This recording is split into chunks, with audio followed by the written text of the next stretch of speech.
understanding in our diverse societies. We will invite you to open your heart and mind as we learn from one another and explore how we can work together to build a more peaceful world. Let us begin the journey of peace, collaboration, and empowerment. Thank you again for being here, and let's make this summit a memorable and impactful experience. Now, we will we invite everyone to listen to our national anthem, Indonesia Raya. You can sing along or simply enjoy the moment as we honor our country.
Iya, anjir.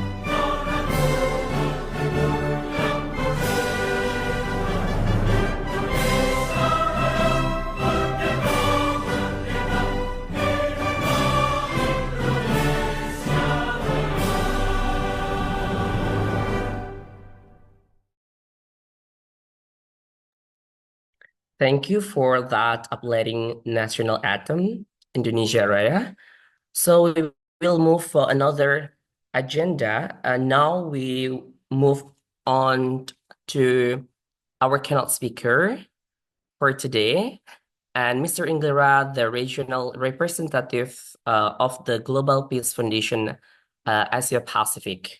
And I want to read a lot of information about him. As we know that he was born in Korea in 1969. He's married with a son and daughter. And after he studied, he worked as and traveled for around 40 years, attending for degrees from the Korea and US, covering religion, education, and social welfare in public administration, and visiting countries mainly in the developing world and employing with the various international institutes, including the Federation International de Football Association, or FIFA.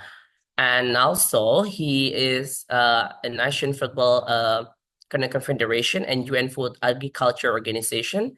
And now, as the Global Peace Foundation, as Asia Pacific regional representative. Then, Ingil will speak on the important topic of the cultivating culture of peace through moral and innovative leaderships. In his presentation, he will provide an introduction to the culture of peace on the global scale, emphasizing the role of moral and innovative leadership. He also discussed how we can align the principles of International Day of Peace with the broader vision for unity and understanding. Please join me in giving a warm virtual welcome to Mr. Inglera as he shares his insight with us today. Ladies and gentlemen, distinguished guests and dear friends, 안녕하세요.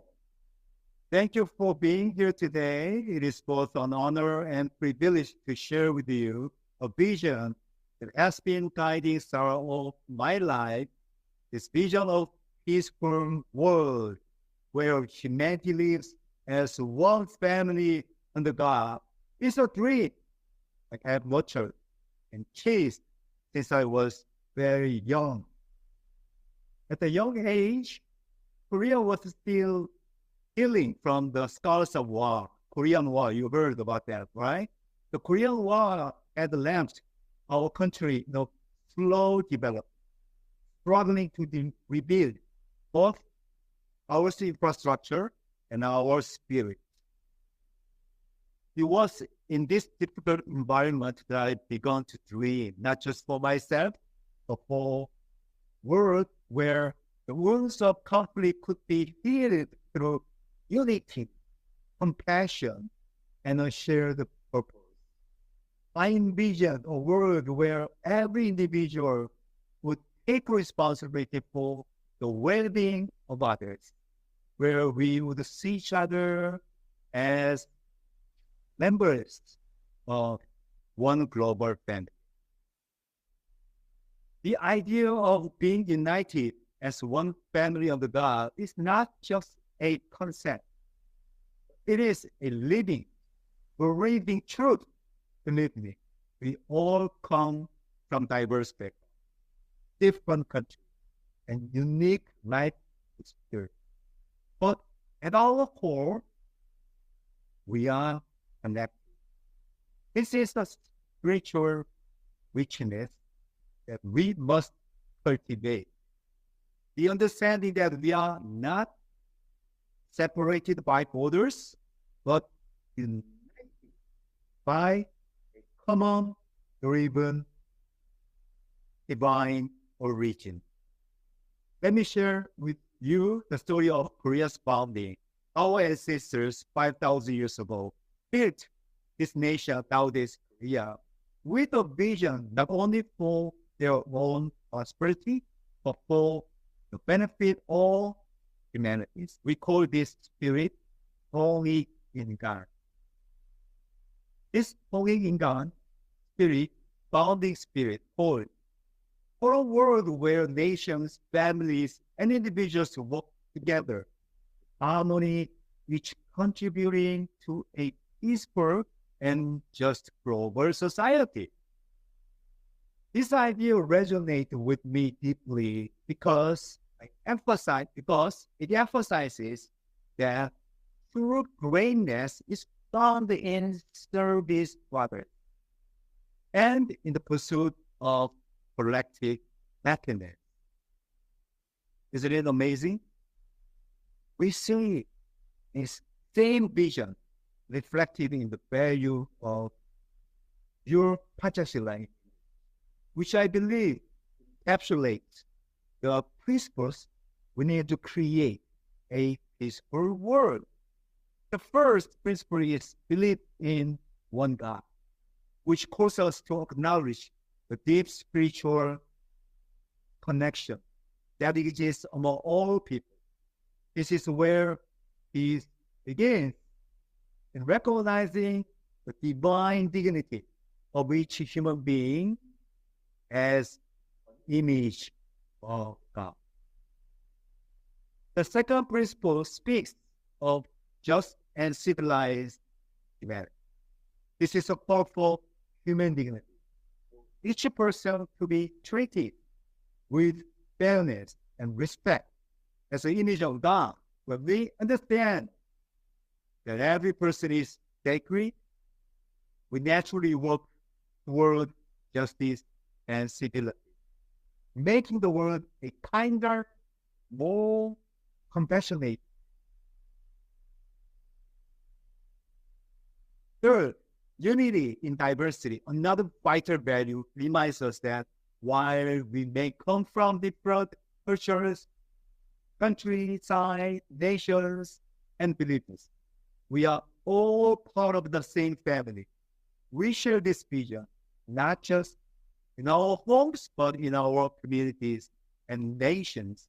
We honor our differences, not as division, but as beautiful expressions of our collective human spirit.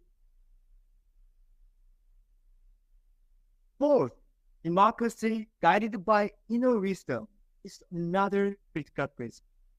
True democracy comes not just from external rules, but, but from wisdom that flows from within.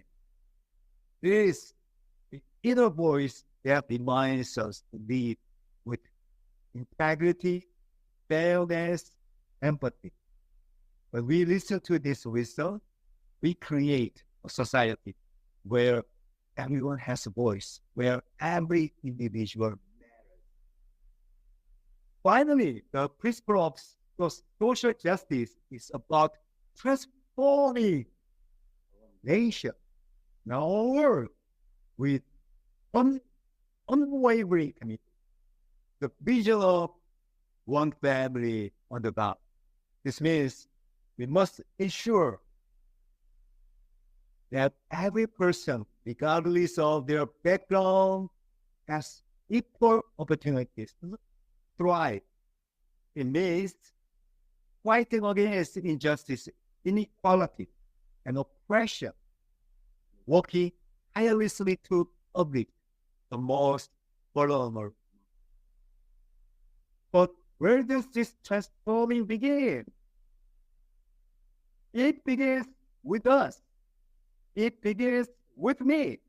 And it begins with you. First, we must remember that if we transform ourselves, if we take ownership of this greatest vision of unity and peace, we will become far greater individuals than we ever imagined. This transformation of the step is the key to unlocking a new world, a world where peace is not just a dream, but a living reality. And so I stand here today, not just as a dreamer, but as someone ready to take action. In Korean, we have a word introduced by Dr. Hyunjin Preston, founder of the Global Peace Foundation. He introduced the word "Jew." He stressed that this word "Jew" is a pledge to turn our dream into reality. This is the spirit I bring with me today: the determination, the courage, and the conviction to make this vision come true. Let us all say, Jew, as we commit to transforming ourselves, taking ownership of this grand vision, and build a peaceful world for all humanity. Jew! Jew! Jew! Thank you very much. 감사합니다.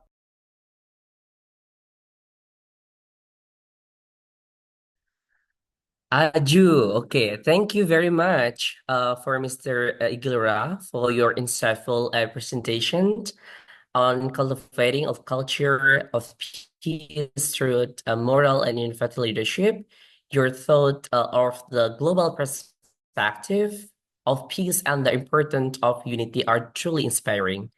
We appreciate your commitment to promoting a peace and understanding, and we look forward to applying these ideas and for your sharing knowledge with us. So we'll move to next event. It's remarks by our chairperson of the Global Peace Indonesia. Next, it's my pleasure to welcome our special guest, Miss Venica Cristianto, who will give the opening remarks. And in addition, Mrs. Venica is a chairperson of the Global Peace Foundation Indonesia, and we are happy to have her with us today. Please join me in giving her warm virtual welcome as she shares her thoughts and officially start our event. Cristiano, the stage is yours. Thank you, Pak Joko. Can you hear me?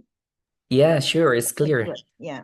Yeah, thank you for become our MC and facilitating our event today. So yeah, I think I don't need to introduce myself, yeah, as Pak Joko already mentioned about me. Yeah, so I would like to give the warm welcome, yeah, to the especially special thanks to our distinguished speakers, yeah, such as Mr. Ingil Ra. Hi, Ingil, our regional representative of Global Peace Foundations, Asia Pacific. And then Ms. Kesma. Hi, Kesma, Senior Manager of Partnership and Development at Global Peace Foundation Malaysia, our neighbor. And then Ms. Yon Sun Yo, or may I call you Sunny, Manager of Global Peace Youth Korea. Yeah, because we are dealing with youth, right? And then Mr. Husnul Yakin, Global Peace Leadership Corps Indonesia Fellow. And of course, I would like to give my warm welcome to the presence of youth leaders, educators, and peace advocates joining from across Indonesia, as well as the Asia Pacific region. So that's why we have Mr. Ingel Ra, our representative for the Asia Pacific. And as you know that our today's event actually is part of the global celebrations of the International Day of Peace. So I think peace means love, right? So when we talk about peace, actually is really related to the love. Yeah, love. I think every region, every religion, every belief, every faith, they embrace love. So that's why love is very important as the basic or as the fundamental of our life. Okay. Yes, and also as we know that we try to give this year's theme, which is cultivating a culture of peace by embracing and empowering minority communities.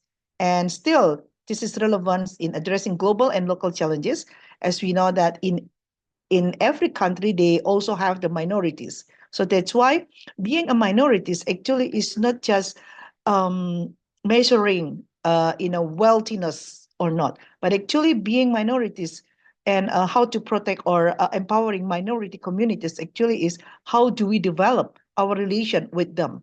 Okay, how do we make friends uh, and try to fulfill one to another. We try to complete one to another. So majority complete to the minority, and minority also try to complete to the majority. So I think this is the beauty relationship among us, yeah, and especially for the youth, as you are the young generation that you will carry out the as the successor of our country, right? Then we can do more, okay, for our beloved countries. I mean, each country of us, yeah.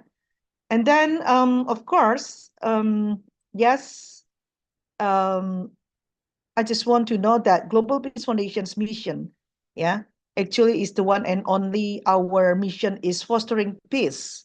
I think Mr. Ingra has already mentioned about the peace and then how to make a unity, yeah, and also that reconciliation worldwide, not just for Indonesia. That we are realized that Indonesia consists of thousands of islands and thousands of tribes, and even the dialects. We have so many languages, right, from every regions. But we do have the national language, which is Indonesian, and we're proud to be Indonesian. So that's why, and also we can be proud as our tribe, you know, based on our region. But this is actually will enrich our nationality, not just as the tribe itself, but for the bigger mission. Yeah, not just for Indonesia, but also for nationwide. I mean worldwide. Okay, and yes, of course, our commitment GPF, yeah, actually to empowering individuals and communities, promoting moral and innovative leadership, and strengthening interfaith collaboration as pathways to sustainable peace. And I know during the last, I mean the couple years in the past, we already made the collaboration with so many youths, yeah, around the world, not just from Indonesia, but also from the Asia Pacific region. And we are very happy that in the future that we are going to make a significant increment, yeah, to do the collaborations with the any sector, any educator, any institutions, as long as we have the same mission, which is called cultivating a culture of peace and also promoting the unity and security for all of us, not just for the minority, but also for every single human being. Okay, because human rights has to be grasped and owned by each of us as a human. Okay, and then of course we would like to have the uh, social harmony, yeah, and reduce conflict and foster peace in Indonesia and globally. Yeah, you know that we lucky us, yeah, since that the Pope Franciscus last time visited us, and he's very happy. He was very happy with our diversity. Yeah, so I think we can be the model for other countries. Yeah, so we can bring this model as Ingira already mentioned, that unity in diversity. Yeah, Bhinneka Tunggal Ika. So this is very good for all of us and also for global citizen. Okay, so yeah, so I just want to encourage all of you, especially the young leaders, okay, um, to creating a culture of peace for future generation, okay? And also for the active participation, I call for the active participation to all of you to engage actively in today's discussion and even in a breakout session and quiz and games. Yeah.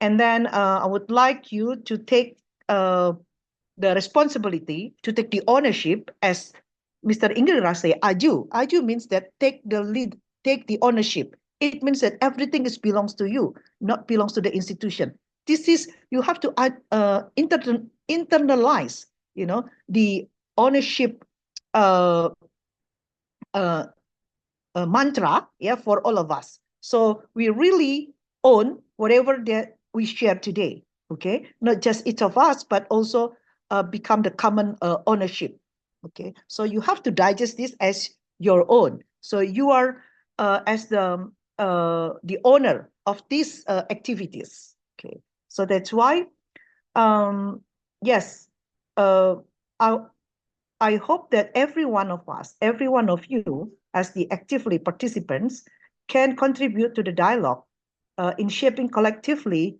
solution for peace building and community empowerment.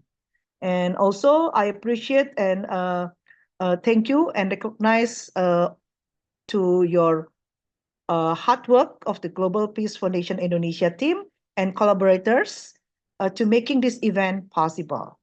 And then I would like to wish everyone a productive and meaningful summit and reiterate that the knowledge and insights gained today will help contribute to sustainable peace efforts in the future. So just Aju, take your ownership of this event. It means that we really want and we really responsible for the peace and for the unity and make peace and secure. Okay, thank you all, Aju. Back to Mr. Susilo. Thank you. Aju, thank you for Mrs. Venica Cristianto for your inspiring words and also warm welcome.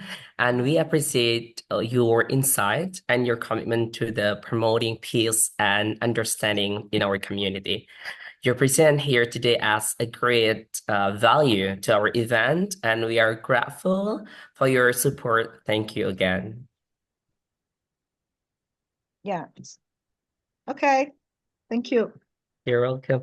All right, so now we will move to another agenda. It's my pleasure to introduce our moderator for today's discussion, Josephine Annabelle Jibu, as a fellow the Global Peace Leadership Course Indonesia. But before that, I will introduce her background and her career, especially.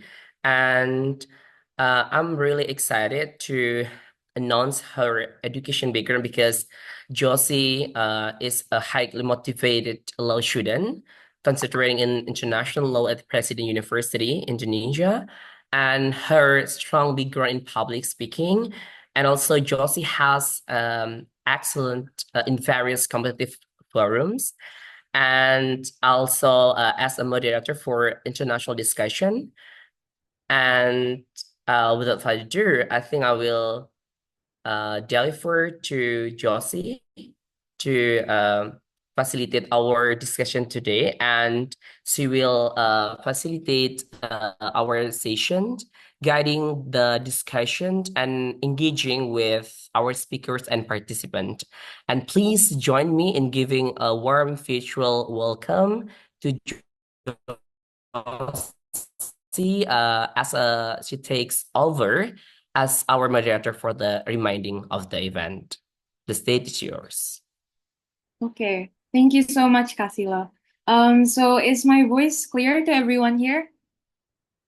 Can you guys hear me? Yeah, Yes. yeah. It Okay, is clear. Yeah. okay, thank you. Okay, Yes, madam. Okay, so thank you. Good afternoon, everyone. Selamat siang to those joining, from Indonesia, and of course from those who are outside. Welcome. So I'm so excited to be here. My name is Josephine, as introduced by Casilo earlier, and I will be the one moderating today's talk show session between the three huge speakers we have for you guys today. So I think before we start, I want to say a huge thank you for everyone who has decided to join us, every single one of you who decided to join this webinar today. Thank you so much for deciding to come. And obviously, a huge thank you to our incredible speakers. Well, we have three today coming. First, we have Kasma, and then we have Yon Sun Yu and Husnul Yakin, coming from three different countries, Malaysia, Korea, and Indonesia. And they've made their time today to share their experiences, their knowledge with us. So huge thank you for all three of you for deciding to share your insights with us here. So I think without further ado, I'm gonna start introducing our first speaker, who is Kasma from Malaysia. So before I welcome her here, I'm gonna give you guys a bit of an introduction about her. So Cass has a background in business with a degree in marketing and finance from the University of Technology in Sydney. And she actually spent a decade in the corporate world before she found her calling in early childhood education. Now she focuses on improving learning through movement, and she's also a member of Global Peace, where she's dedicated to enriching the lives of children regardless of their background. So for her session, she will be talking about cultivating a culture of peace through empowering minority communities in Malaysia. So maybe we can give a warm welcome to Cass. I see her in my screen. Hi. Hi everyone, good afternoon. Selamat siang. Everyone can hear me? Yep, we can hear you. Okay, great. Right. Thank you, Josephine, for the warm welcome. And also thank you, Dr. Fenika, for introducing. And thank you, Global Peace Indonesia, for inviting me to join in this UGen Summit today. So it's really exciting for me because this is the first time that I'm actually speaking at a regional conference like this. And I'm so excited to see so many youth and participants joining in for this Zoom session as well. So I just want to check, I do have some slides. Do I share it myself on my own screen?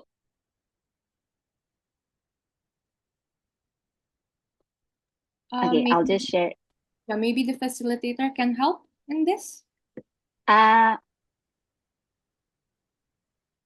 Ah, it's okay. I think I'll just share it myself. okay, okay. Yeah. Okay. So, yeah, without further ado, I just want to reintroduce myself again. My name is Cass. I'm from Global Peace Foundation Malaysia, and just a neighbor to Indonesia. And I'm just going to share a little bit today about our work in Global Peace Foundation Malaysia and how we are working with the minority communities in Malaysia. All right. So first of all, I just want to address this topic from a very simple point of view. I'll be asking questions. Who are the minority communities? Why are we doing this? How are we doing this? And what we can do moving forward. So first question is, who are the minority communities?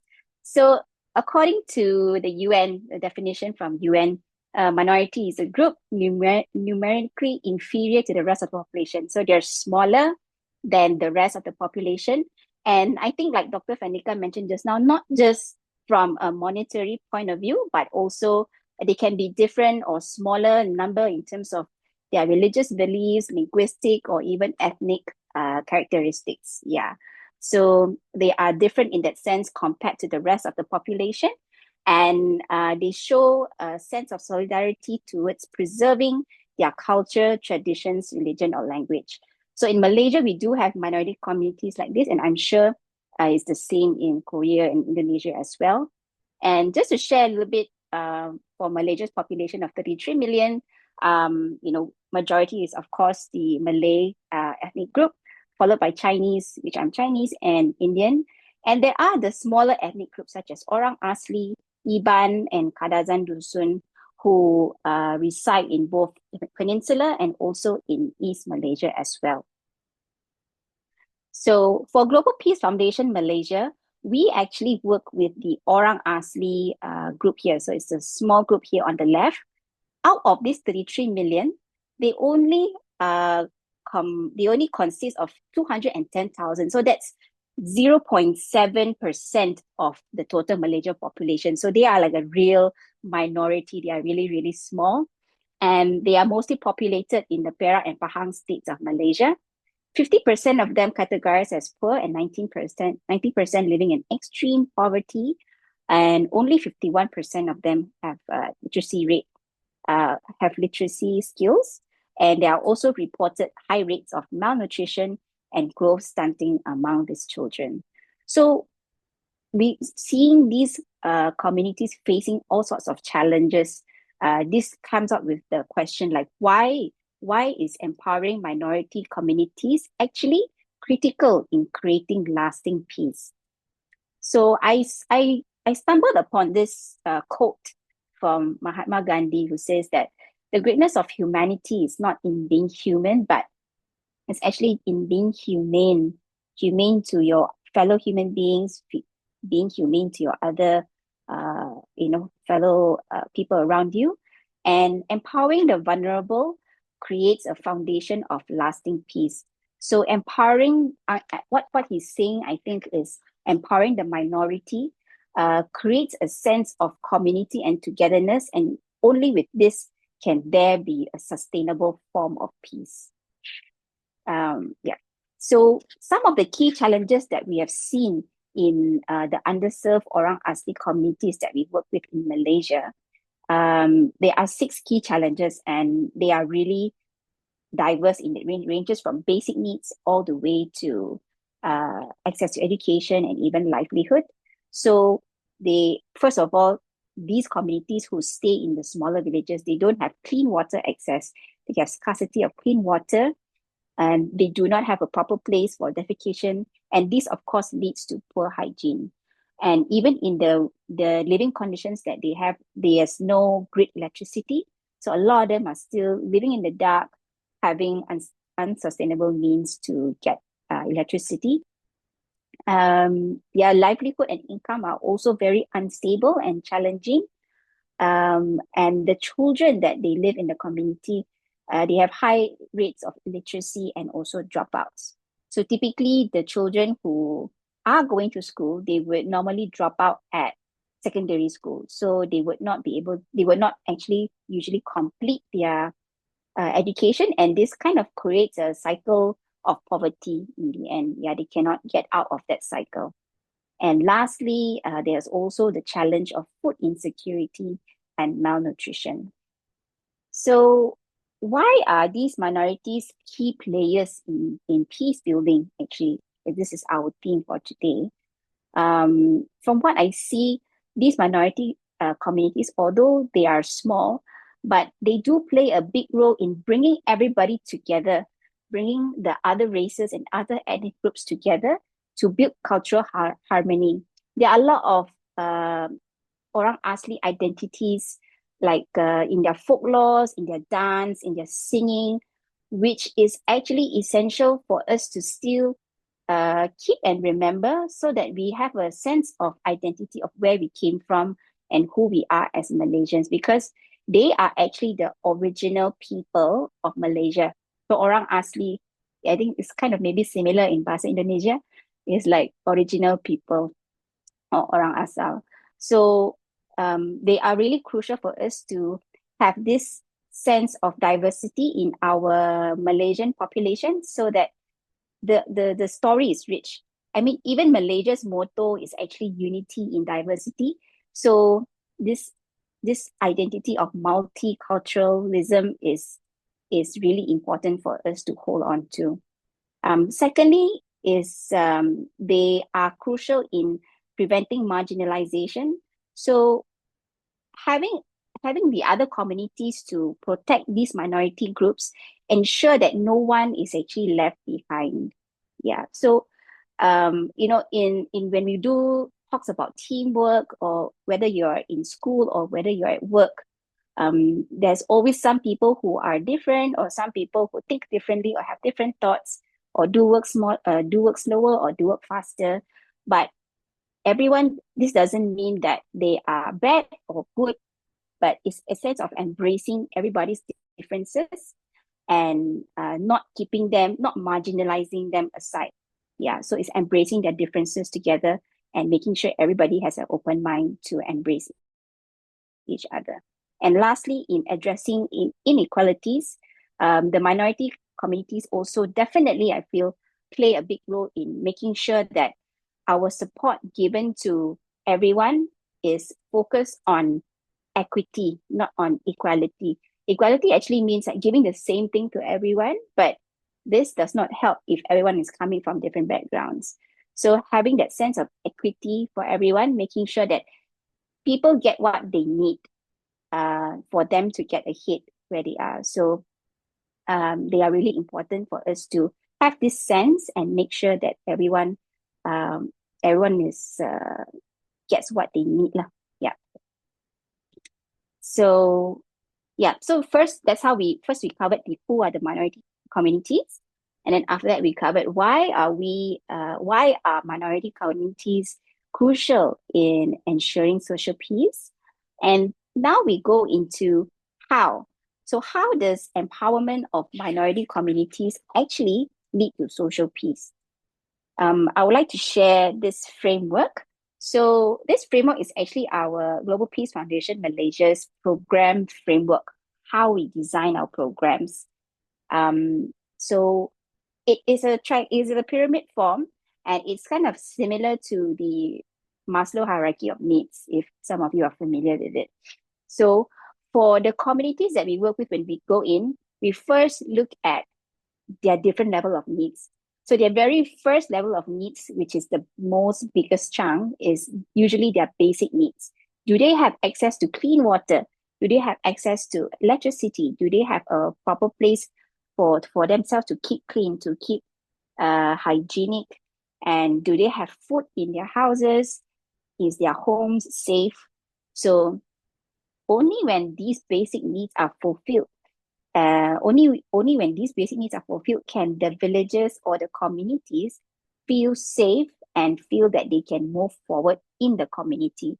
If they are always in survival mode, imagine if you're always in survival mode, you can't even think of anything moving forward. You can't even think about your education, you can't think about your income, but you're just thinking of surviving the next day, right? So making sure that they have these basic needs fulfilled is, we feel, the first thing that is important.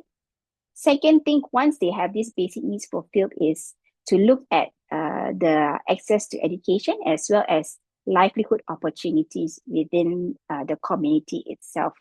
Creating these opportunities will help them to move ahead in the long term. So this is not just a short-term solution for them. This is a long-term solution for them to move ahead in their life, get out of that cycle of poverty, and live a more independent and self-reliant life on their own. And the third triangle that you see here is community leadership. So this is the final goal, I would say, not really final, but it is the long ultimate goal for Global Peace Foundation Malaysia when we engage with communities. Ultimately, we want the communities to be independent. We want them to be self-sufficient and self-reliant so that they don't need to rely on NGOs such as us or any others to go about their daily programs or daily activities. Yeah, so it's to build them up from the inside as well, so that they feel that they have a sense of agency. They have that capability to stand up by themselves and lead their people to progress and move forward as a community. Yeah. So when these marginalized communities are empowered, only then that they can contribute to peace by reducing social inequalities. So when they feel empowered, when they feel confident, when they feel that their barriers have actually been removed or broken down, they feel that they are equal to the others, the majority community, and they can contribute as much as they can, as much as the majority communities can, they can do it too. Yeah. So the key point here is when minority voices are heard, it diminishes the feeling of exclusion or conflict. And this is what we want to aim as we empower the minority communities. So I just would like to show one case study in a way, a case study of what we do at Global Peace Foundation Malaysia.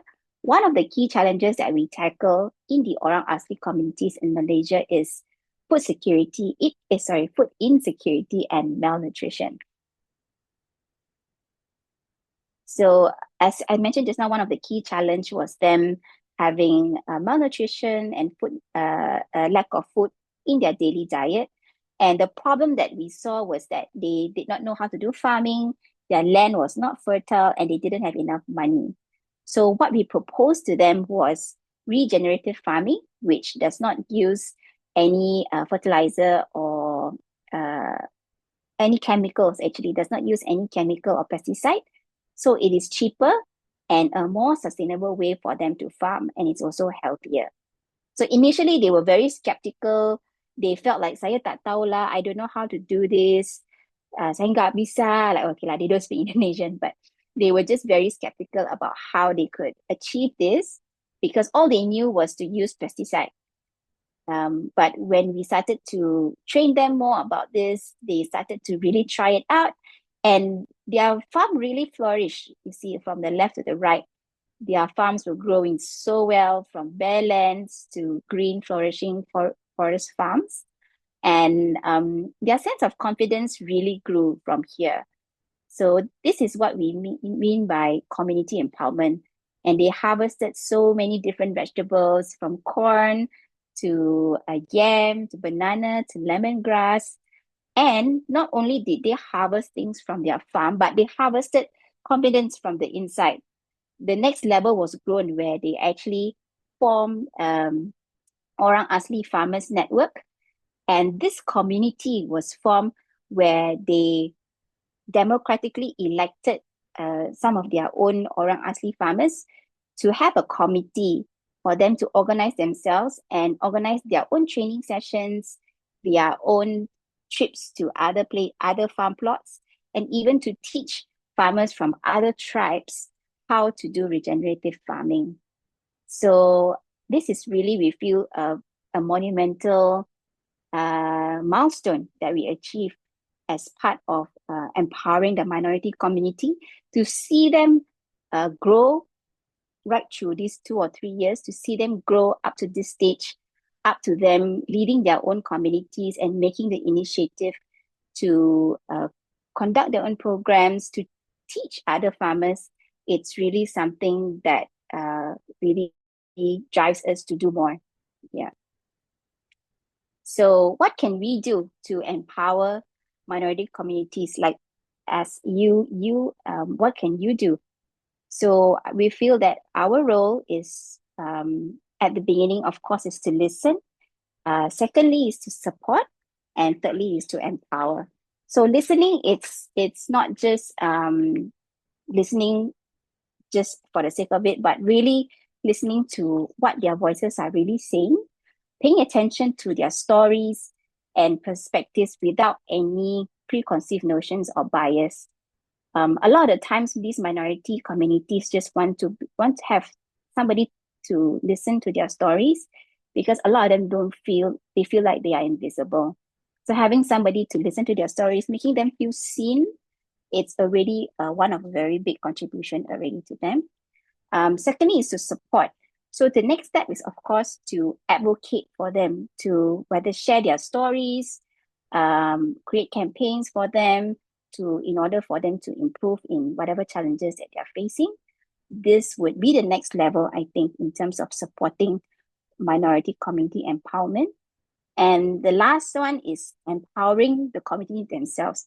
So you not just advocate, like share or create campaigns, but you actually do something, like you go to the community and you do a training session for them, or you create this, you build a library for them or something.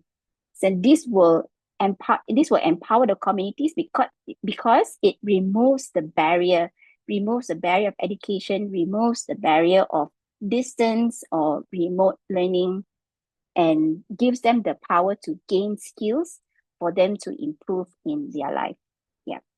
So this is just a quick summary of what we can do to empower the minority communities as a whole.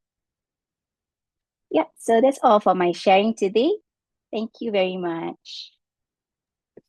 Thank you very much, Cass. I think based on the looks on everyone's faces here, clearly you're doing something very inspiring. And so thank you Thank so much, you. yeah, for the inspiring session. And I think one statement that I want to bring up was when you mentioned that empowering minorities creates a sense of community. And with that, there comes a sense of belonging for peace. And I think that resonated with me, and I believe it resonated with everyone else in this Zoom. So thank you so much, Cass, for the inspiring session. Thank you. Thank you. Okay. Next up. So next up we have Yonsun Yu, who goes by Sunny.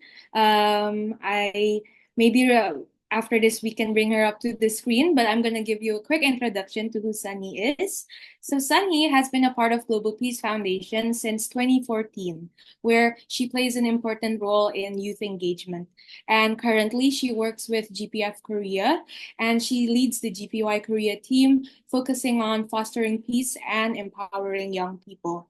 Sunny actually studied diplomacy and international relations in Taiwan, and now continues her work in Korea, promoting the Korean dream. And so for this session, she will be presenting on supporting One Korea through youth engagement and the Korean dream. So I think now we can give a warm welcome to Sunny, who is here. Hi, Sunny. Hi, hello everyone. My name is Yunsun. I go by Sunny. I am, like she said, I am from Korea, and I'm very happy to be here. An honor to talk with you guys in supporting the One Korea movement. Let me just share my screen. Also, I am dealing with a little cold, so I might cough between. So I will try to hold on to my cough for the next 10 minutes. Okay.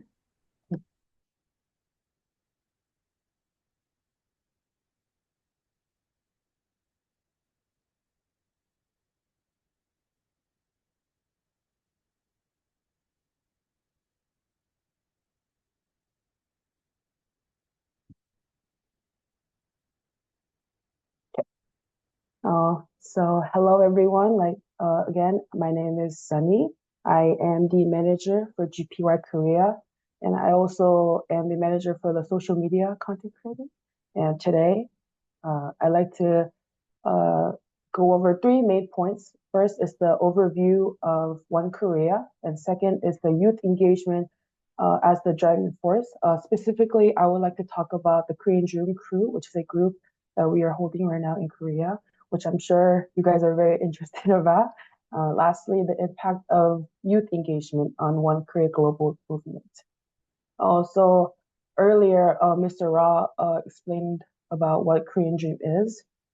Let's do a little short recap. So the Korean Dream is a vision of Hongik-ingan, which envisions Korea's role as a peaceful, unified nation that benefits all humanity. So the goal of Korean Dream basically is just not a unification of Korea, but is to create a new nation that benefits the world. So, so if when you were listening, does this sound like a problem just for Koreans? Are Koreans the only people who think about North and South Korean unification? Oh no. So look at you guys here working together every day to make peace in your community and for the greater society because, like Mr. Ross did, with the vision of one family under God. For people like us, we make change in the Korean Peninsula. With the Korean movement started, which is a grassroots movement with global people like us, youth, to join forums, festivals, social media challenges that engages our society. A little fact about One Korean movement. Famous K-pop idols like BTS, EXO. Any K-pop fans here? We have BTS, like Twice, who performed in our 1K concert. So that's a lot of fun. So if you're interested in the music, you can search on YouTube One Dream, One Korean music video. There's a lot of fun stuff in there. And yeah, one example where youth were engaged was the Korean Dream Crew, short as KDC. It was created for a passionate group of young people to work for the dream of free and unified Korea that benefits the world. In the 2 years of running this crew, we had a total of 80 crew members from 30 different countries and exemplary first-year members who were involved last year became the captains for our second batch. The KDC are the core members who are involved in the One Korea movement activities such as Model UGen, One Korea Forum, and Korean Dream Festivals. Their main responsibilities include taking leadership training and content creating to promote peace through Korean Dream. You know, in this era, our generation, our phones are where we get all of our information from. And knowing this, KDC members came together and made over 100 reels a month for 9 months. We established the Korean Dream Crew as as a passionate group of young people dedicated to the vision of unified Korea that will only not benefit the Korean Peninsula, but also to contribute positively to the world. And our team actively creates social media content centered on the Korean Dream, touching on critical issues like mental health awareness, environmental protection, human rights, and most importantly, the unification of North and South Korea. And one of the key reasons for creating this group was to challenge the stereotype that young people have in Korea right now, that the young people are indifferent to the idea of unification. They don't really care about this problem. All they care about is themselves. However, we formed this KDC group, Korean Dream Crew, to prove that young people do care about this important matter. And the reality is that there has been a lack of spaces where young people can speak out their voice, freely express their thoughts and ideas about unification. And we made that to fill that gap. And they reached a lot of people. And in just 1 month, this March, Korean Dream Crew Reels had reached over 1.4 million views. KDC is making Reels at this moment right now. So if you're interested in watching our little content creating, our Reels, you can check out our Instagram, which is Korean_dream_crew. I'll provide the QR code towards the end. So these are some of the reviews that we got from last year. One said, from a Korean participant. She said, through participating in the Korean Dream Crew with international members, I was able to gain insights not only from Korean perspective, but also from how foreigners view unification. At times, I found myself reflecting on how they seem to know more about Korea than we as Koreans did. For younger generation who tend to have relatively less interest in unification issues, the Korean Dream Crew seemed to effectively convey information about unification in a way that was easy to understand. So after hearing all this, are you guys interested? Do you want to be part of this? Because I hear yes. You're in luck because on Friday Yes, yes. yeah, thank you. This week on Friday, September 27th, we'll be holding our annual One Korea Forum, which anyone can join through Zoom or YouTube. This participating in this forum means that you'll be part of the 10 million campaign, which is a campaign to inspire 10 million global citizens to become true owners of a Korean dream.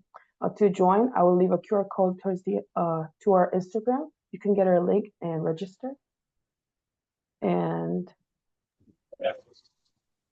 this is one of the challenges that we did for people who are outside of Korea, is a message that you can send to our fellow North Koreans. We want to let them know that people in the world do care about them and that we do hope for the unification and we hope to reunify with them. And so if you're more interested about that, there's a Instagram account that you guys can be involved in.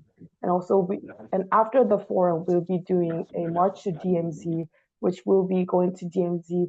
About a million people will go there, and we will march in the hopes of North Korean dream. And even though you guys cannot be here with us today, you guys can wish them well and be there in the spirit.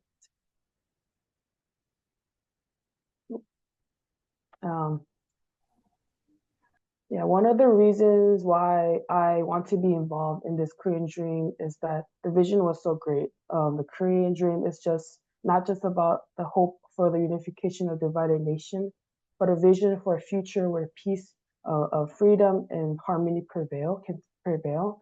And one of the reasons why I end up here talking about Korean dream is that I learned more about this vision. Was after I was learning about this vision, it resonated with me that in a very personal way, this is a close issue because my grandmother actually escaped from North Korea during the Korean War, and she was separated with her families. And it is not just my grandma. There's a lot of thousands of families who are still separated from the families, and they've been living like that for uncertainty for decades. And the personal connection made it more natural to me to be drawn to the Korean Dream vision.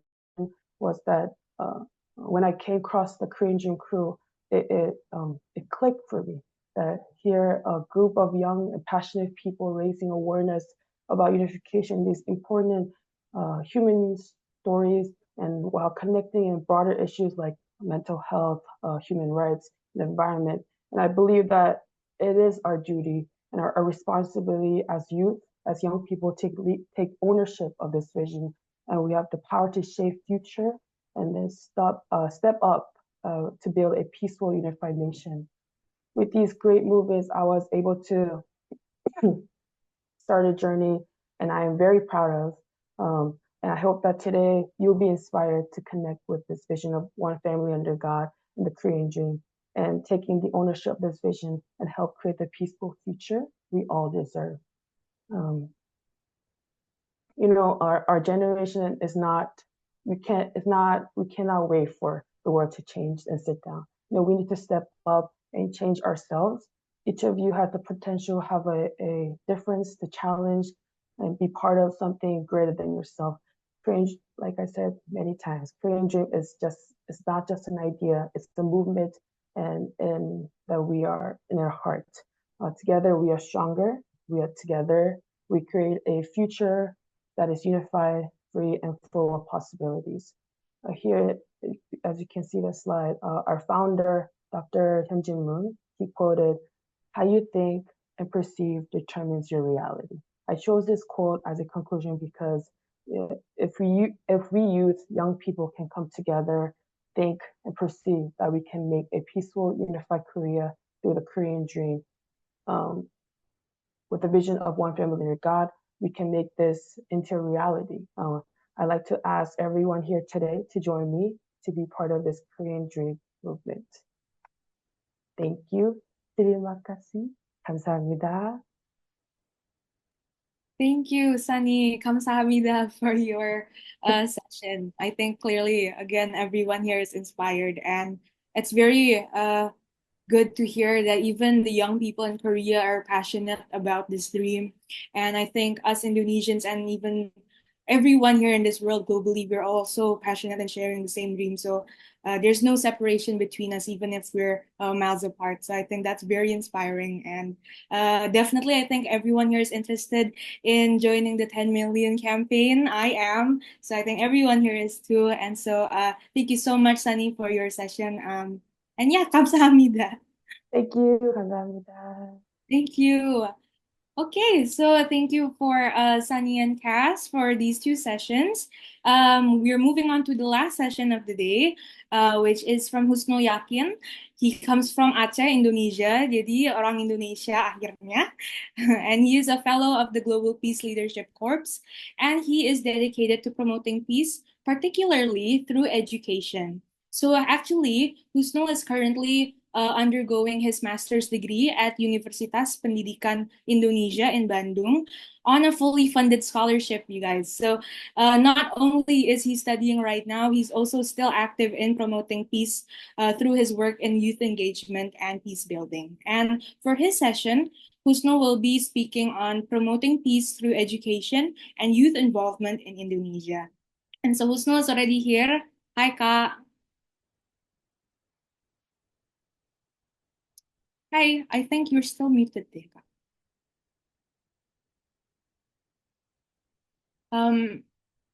Can you say something again? I don't think I'm hearing your voice. Is anyone hearing Husnul's voice?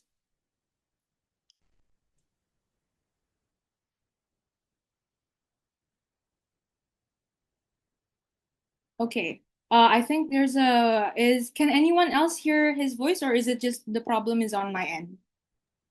No, no. No voice? No Okay. voice, no voice. Okay, okay. So maybe while waiting.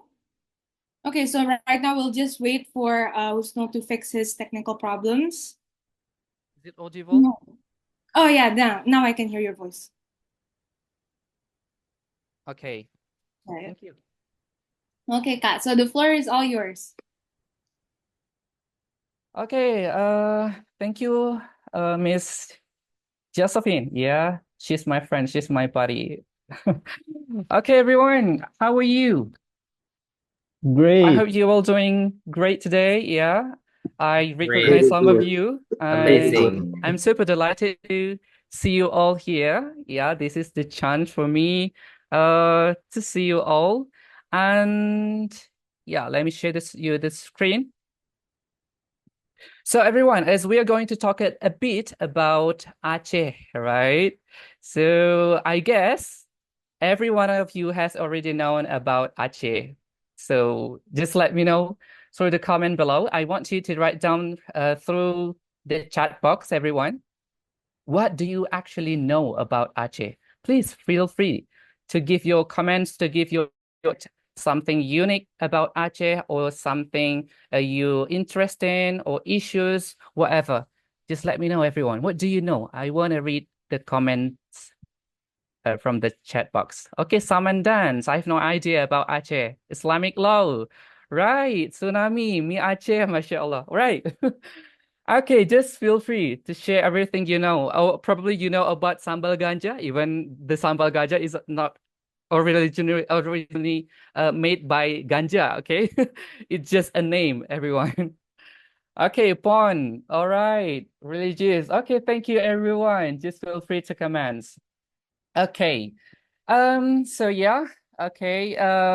What's happening nowadays, everyone? As you probably know, several issues in Aceh. Aceh has several roles, right? Including including this role. the use of hijab in Aceh. You probably notice these issues, such as flight attendants, transit, they need to wear hijab, and also Tiara Andini at the pawn event, right? She needs to use hijab, right? And the question here, it Gitaf, you probably know, the one who's saying, Aku sudah tak marah. Yeah, you probably know, right? Okay. She sang her song. She did performance in Aceh, but because of she is non-Muslim, so of course she don't need to wear the hijab the same as exactly Muslim, how Muslim use the hijab. So at least just respect, and she used the hijab as just to cover the head. Okay, so yeah, everyone, these are several issues come from Aceh. Yeah, but you probably asking, yeah, you probably consider, do they tolerance? Right.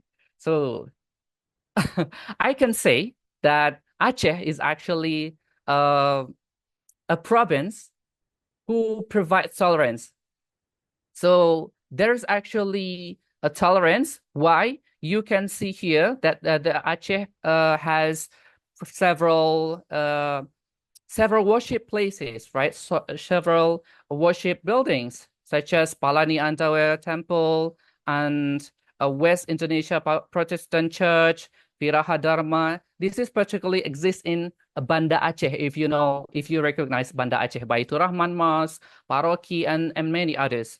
So I can say that in Aceh, yeah, peace is really exists in Aceh because it has been regulated from the Kanun, by the Kanun itself. If you know about the Kanun, Kanun is actually the Islamic law. It's actually Sharia Islamic law implemented in Aceh. As you see here, for the Kanun number 4, 2016, on the guidelines for religious harmony and establishment of places of worship. So yeah, of course, there are so many religions, also so many worship buildings. We don't bother each other. We respect each other. Because why? Because the canon itself comes from the Quran. Here, Al-Kafirun verse 6, you have your way, we believe, we implement this. Okay, you have your way and I have my way. So we don't bother each other. We just focus on our religion. So yeah, that's actually Aceh. And the question is, everyone, is there any promotion peace and youth involvement in Aceh? I want to let you know that this is the fun fact, okay? Based on my observation, as I am as the master student in Bandung right now at Universitas Pendidikan Indonesia, I observed that Acehese women, they tend to limit their relationship by this issue, okay? One of those, yeah, I see that they tend to limit, they just get friends with those who wear hijab.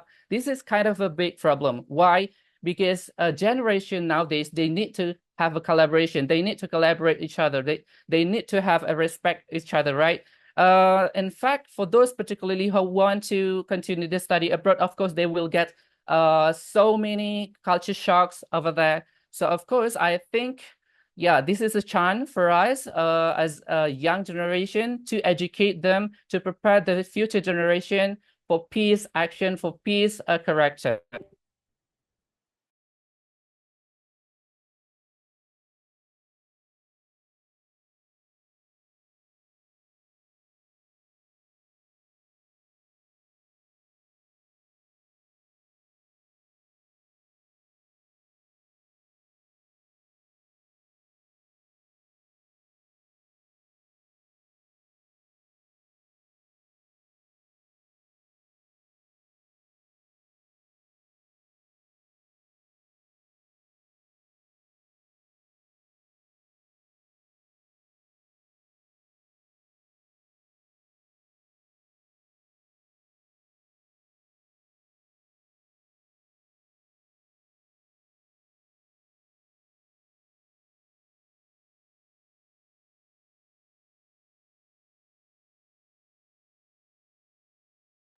Okay, so I think there is a network problem with Kahusno.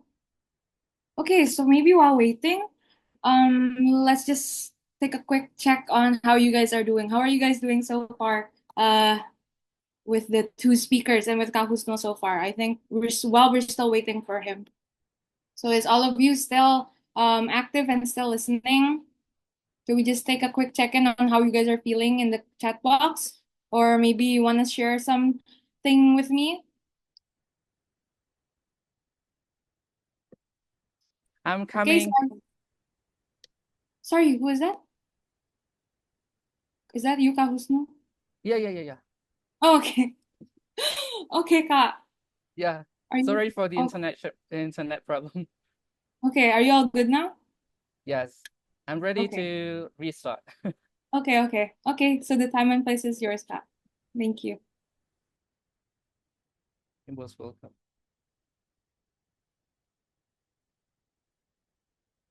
Right, is it visible now? For sure? Yeah, it's visible, Ka. All right. So everyone, as this initiates, I think it's important to prepare our generation to have a peace character. That's why back in 2022, we provide students actions. We actually, my friends and I, did this initiative, collaborated with one of the organization in Japan, namely the Laboratory for Global Dialogue, if you know. Yeah, so we provide student exchange, online student exchange, for Ibaraki Gifu Elementary School students in Japan and Banda Aceh Elementary School students. This initiates actually aims to prepare them to develop their character, the peace character, the peace feeling. As you can see from the picture, they happily enough, you see, even just simply written their names within the Japanese language. They share each other about games, about traditional culture, about dance, and so on. For my time, my role with the time, I was really happy because I got the chance to even teach the Japanese students about what Islam is, about what Al-Quran is, what even Hadith, and also even at the time I got a chance to teach them about how to read Iqra, if you know. So I was really happy. That was really enjoyable. And even we share each other about traditional culture. And at the time, I was also sharing them about traditions within the month of Ramadan. Yeah, how we celebrate the Idul Fitri and so on. So yeah, this initiative really, really has a benefit for them to improve the peace actually. Yeah, so they can recognize that we are in this world. We are not only one in this world, right? We have a different languages. We have different cultures and characters and so on. So they have prepare actually. That's the hope of this program. And so yeah, for the peace, youth peace communities, there are actually several youth peace communities such as Turun Tangan Aceh, Gino ID, Youth ID, and Muda Sadar Damai. That's several communities, youth communities in Aceh. So of course, everyone, don't be scared of Aceh. Aceh is not scary. Please, if you want to recognize more, if you want to know more about Aceh, just visit Aceh, because one of my friends who has already visited Aceh, they told me that Aceh is really calm. Aceh is a really peaceful, peaceful province, particularly for at the evening. Yeah, for the praying time, the store is closed. So yeah, Aceh is big. So visit Aceh. If you want to know more about Aceh, just try the food, try the beaches and other traditional culture. So yeah, don't be scary. We respect each other. we respect about many religions, because as the same as Indonesian motto, unity in diversity, one family under the God. Thank you. Back to Josie. Okay, thank you so much, Ka, for that inspiring session about Aceh. Yeah, clearly now we understand that even if sometimes people might see Aceh negatively, clearly, realistically, it is not as bad as what people say it is, and it's a very peaceful and calm city. So I think people shouldn't take Aceh for granted based on your presentation. So thank you so much, Ka Husno, for sharing what it's like in Aceh and what your experience was like promoting peace there as well. Okay, so maybe for this next session is we're gonna move to the Q&A sessions for all the speakers. So we're open to all of the questions. I see some questions in the Q&A box here below. So I'm gonna read through these first. If any of you guys wanna ask a question, please feel free to raise your hand, but I'm going to read first through the Q&A box. So for the first question, correlation. Maybe Ka Husno wants to answer, or maybe Sunny has an answer for that. What is the question again?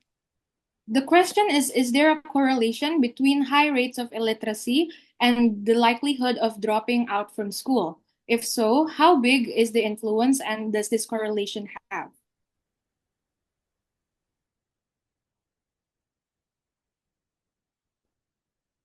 So maybe Ka Husno wants to answer that. Cass already answered it actually, but maybe Ka Husno wants to give it a try.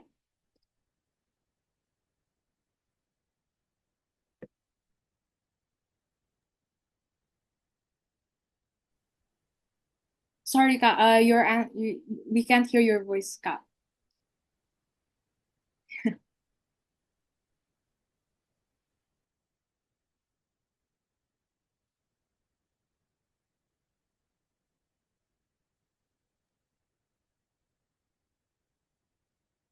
Sorry, Ka, we still can't hear your voice. Sorry.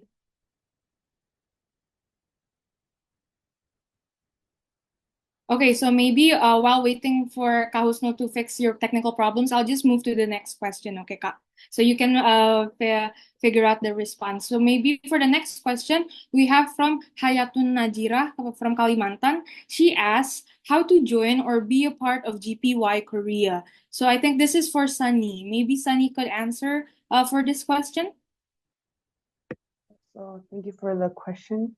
So for GPY Korea, I believe that Indonesia is also doing a youth program, and one of the there's a lot of collaboration we did, which was the Global Peace Youth Corps. Through that, we did a GPY summer camp here in Korea for 10 days. So like we did the Model UN and the Korean Dream Festival. So if you're interested, you could go on our Instagram and contact us directly. Even though you cannot directly be in Korea, I believe there's many possible events that we can do together to promote the Korean dream. If that answers the question. Okay. Does that answer your question, Hayatun Najira? Oh, okay, so I think it does. And so thank you, Sunny. Sorry? Thank you for the answer. Okay, thank you, Hayatun, for the question.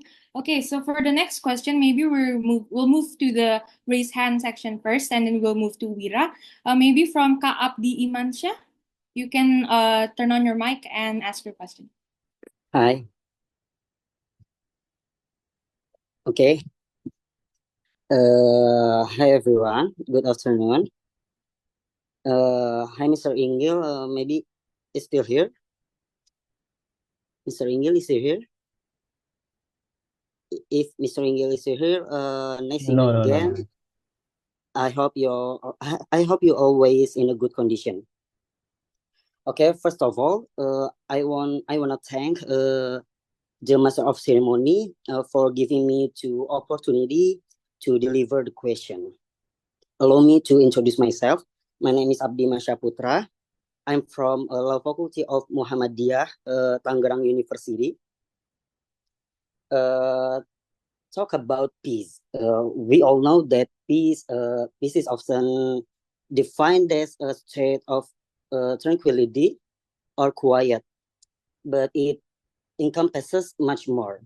It it involves the absence of conflict and violence, as well as the presence of justice, equality, and harmony within communities. And here is a question regarding cultivating a culture of peace by embracing and empowering minority communities. First, the question for Husnul Yakin, Mr. Husnul Yakin. Okay, how can educational institutions incorporate local wisdom to promote peace among minority communities? And how about Islamic law in Aceh? Because as we know, Aceh is only a region in Indonesia that implements Islamic law in its governance. And how about people who has a different religion? And then how about the halal tourism in Aceh? And second question for just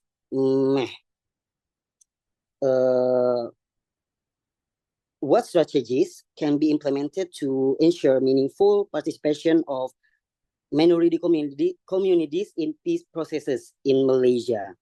And then for Mrs. Yun Sunyah,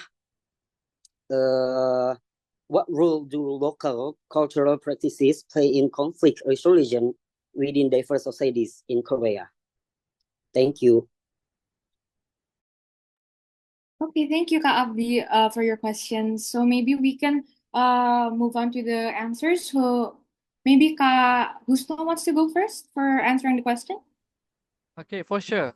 How about my audio right now? Is it audible? Yes, it's audible, Kak. All right.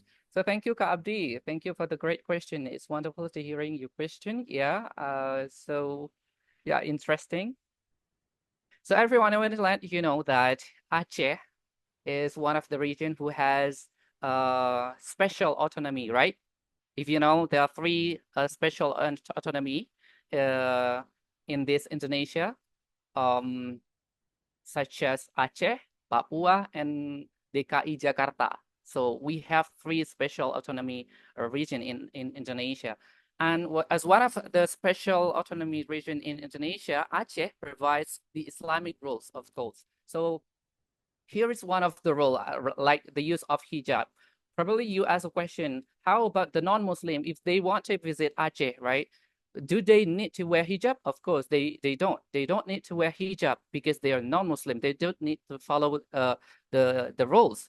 So again, why? As you mentioned earlier about It Gitaf, she's a singer and she recognized as a public figure, right? So of course, when she came to Indonesia, to Aceh, she needs to wear hijab just to respect, just to appreciate the culture. Okay, even she doesn't need to wear the hijab the same as how the Muslim wear the hijab. So just at least cover the head. So here's how we respect each other. I think this is kind of a role related to a culture. You can imagine if you know Baduy, right? If you know Baduy. So of course, when we visit Baduy, there are rules, right? There are several rules that we need to follow, right? When we visit Baduy, of course, like no technology use, right? We avoid to bring technology. We avoid to bring a phone, and we need to wear kind of sarong for the women itself. So that's actually a rules. That's actually a culture. So the same as Aceh, actually. So we need to respect. I want to just say that talking about tolerance, even this province provide us a chance to have tolerance, right? By the rules provided by Islamic rules. So yeah, the tolerance is really exists in Aceh. So we tolerate each other the same as other regions. They have their own rules. They have their own uniqueness, right? So we need to respect each other. That's it.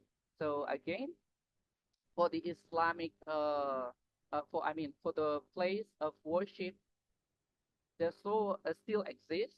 But again, if you ask about how, if you listen about issues they need, how they can build a worship place, there are actually rules implemented through the Qanun itself. For example, if someone wants to build a church, for example, so this is the rule. They need to get support from the society. Let's say 60 people agree about that plan, so they can build a church. That's it. So they need to have the agreement from the society. That's rules. Again, that's just about rules. I believe that every regions they have their own uniqueness. They have their own rules. So just respect each other. That's it. This is what tolerance means, right? Thank you. Okay, thank you, Kak Usno. So maybe we can move on to the next question to Cass. I could help in repeating the question if you'd like, or Yes, please. okay. So the question was, what strategies can be implemented to ensure meaningful participation of minority communities in peace processes in Malaysia? Okay, great question. Thank you, Abdi. So in Malaysia, how we usually do, how we engage the communities, we actually go in to do, first of all, a needs assessment. So most importantly, when we do community empowerment projects, it must be something that the community wants and needs, and not something that we think they need. Yeah, so we don't want to go through the route where we think we know better than you and this is what you need. So the community themselves has to agree and give their consent to the project, as well as agree that this is something that they need and something that they will commit to building and maintaining it together. So the first strategy is we have this consent called FPIC, Free Prior Informed Consent. It's actually United Nations practice where there is a set of steps to follow to ensure that the villages or the communities themselves agree and give consent to us that this is something that they are willingly taking on without any cohesion or force from other parties. Yeah, so that is one of the things that we ensure that we get from them upfront to know that nobody is forcing this upon you or things like that. And then secondly is to also, once we have that consent, to engage them. And then we proceed to go in to do the community needs assessment. So the needs assessment can take around 1 or 2 days, depending on how big the village is. We would conduct it via focus groups usually.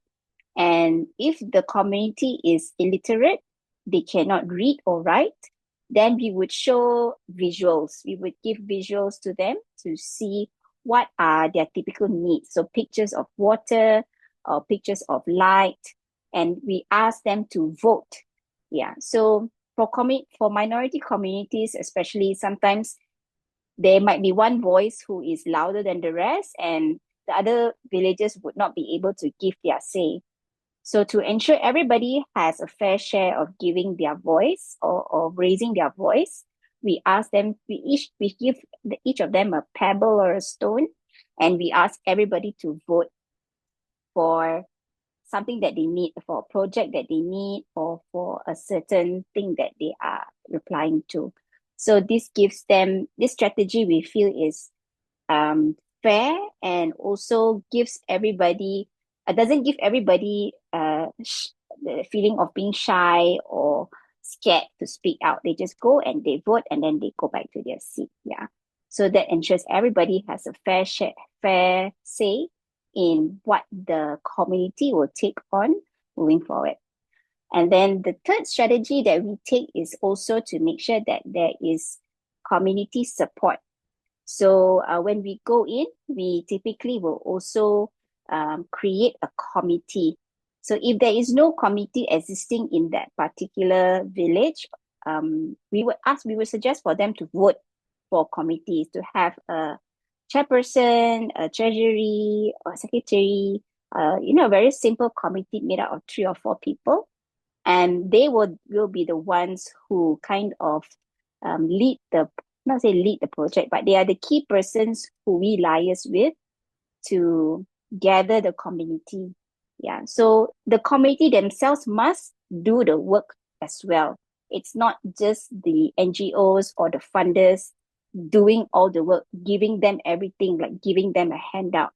So I think that the last and most important strategy is to make sure that the communities themselves don't have that victim mindset and work for what they want and what they need as well, in a fair manner, of course. So they themselves have to do the work. They have to gather their communities.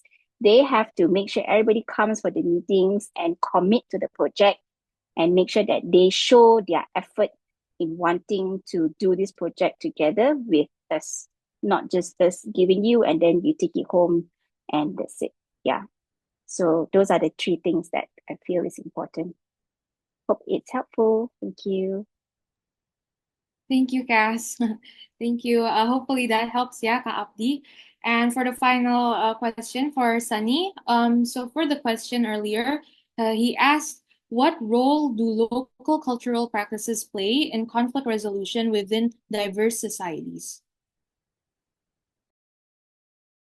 So, are we talking about in Korea what people from diverse backgrounds are doing? Is that the question? Ka Abdi, is it for people in Korea or? Yes, Korea. So yeah, we have many international students here in Korea. I guess, back in 10 years ago when I lived in, 죄송해요. 지금 회의 중이어서. Sorry.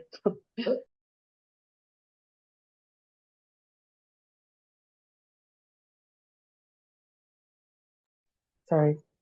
Sorry.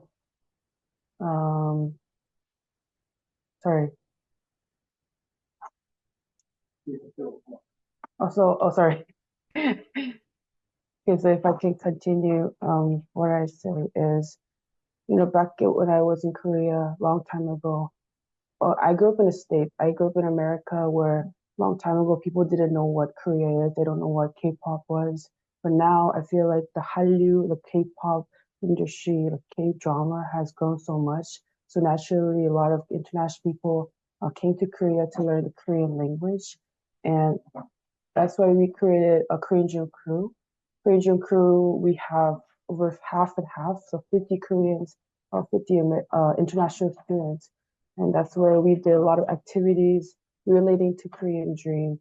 And to be engaged with a lot of international students was through social media, obviously. We did a lot of events for networking, such as like Camping Cinema we did earlier this August. We premiered a documentary of the Beyond Utopia.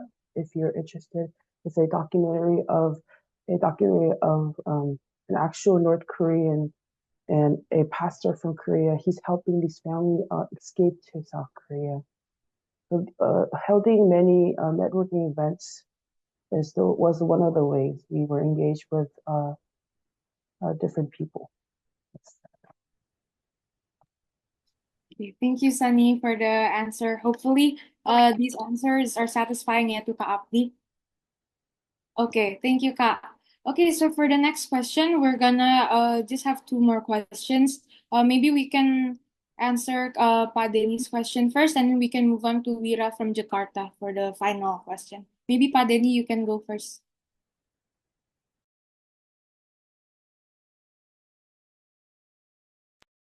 Thank you. I would like to question for Kasma or Ms. Penieka.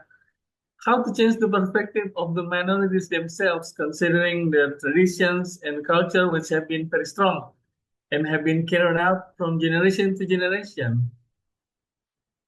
That's my question. Thank you. Thank you, Pak. Okay, so I think that was for Cass, right? Yes. So Cass, Okay. you can... Cass or Mrs. Penieka. Okay, thank you.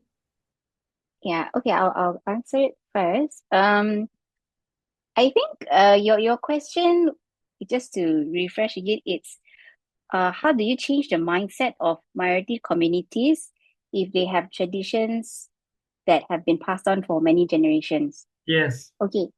All right. So for at least for Global Peace Foundation Malaysia, for the minority communities that we work with, we actually don't intend for them to change any of their traditions or practices that they've been bringing since their ancestral days, because that is kind of their culture and tradition, and that is kind of also what makes them special. So we try to frame it. It's not the sense of we are not trying to change their lifestyle, or we're not trying to change what they have been doing, but it's kind to see from the practices that they are doing, what can be kept and what needs to be adapted to the current situation. Because just for me to give an example, if we are talking about the Orang Asli songs and dance, of course, all that we want them to preserve and continue as is.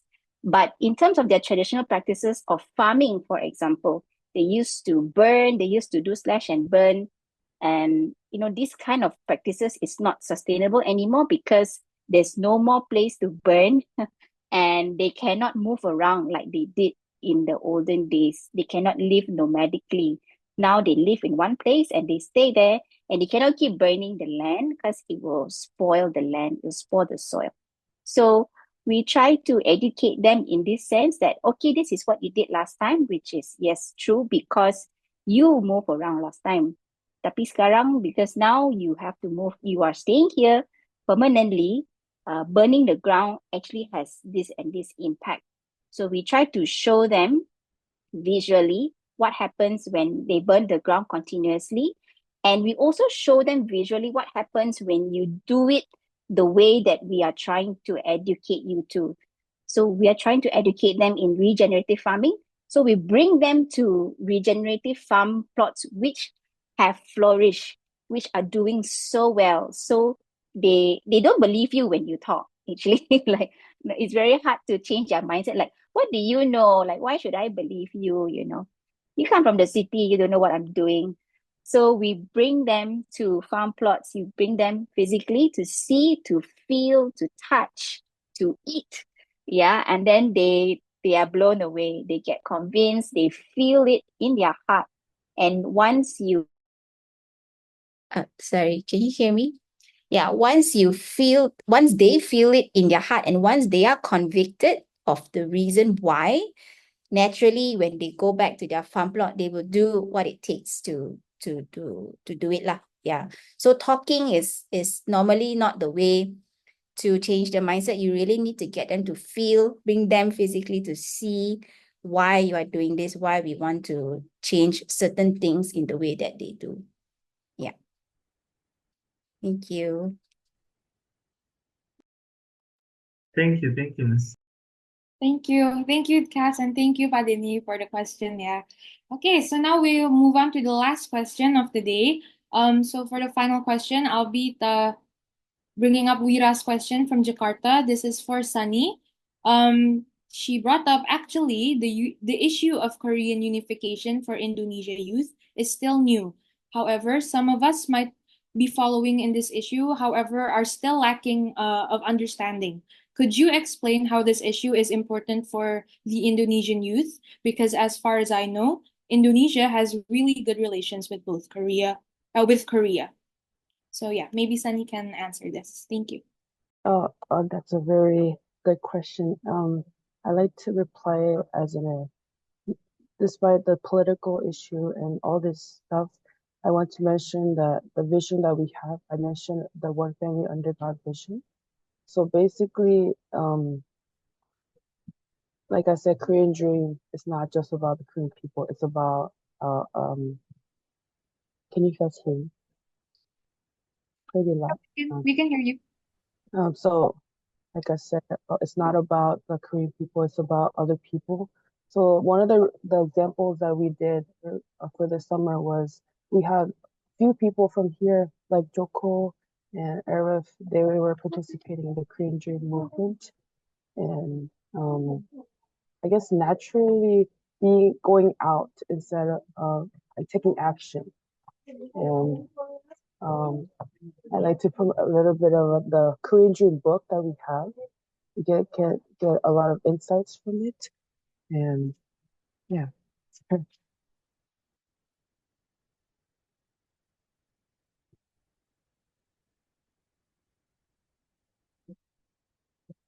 Yep.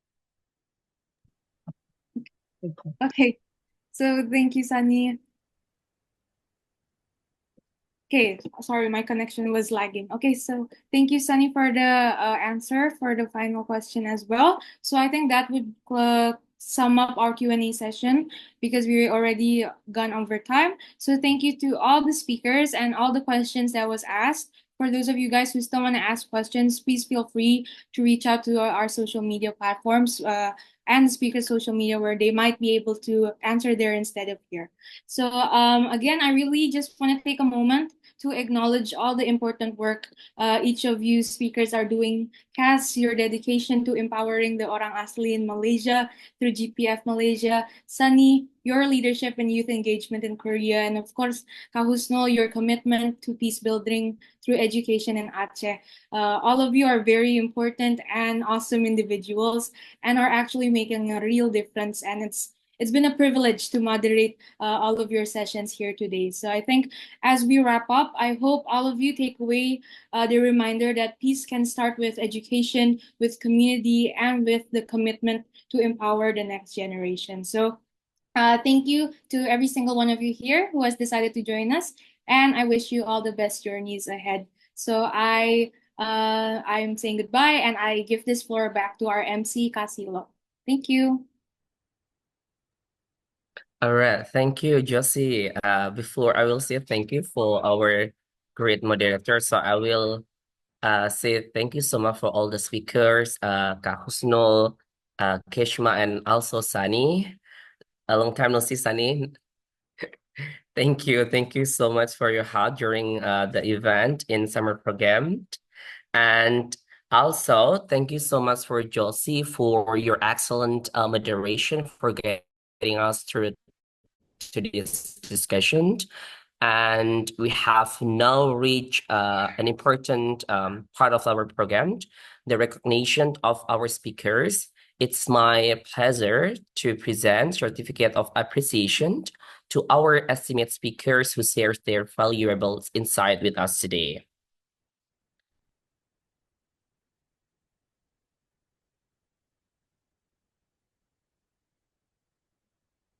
So I will give this certificate for the first speaker, Mrs. Kashma. Thank you so much for coming, and thank you so much for your insightful information about your topic. And we hope that it really is helpful to us to understand about the issues in your country, especially.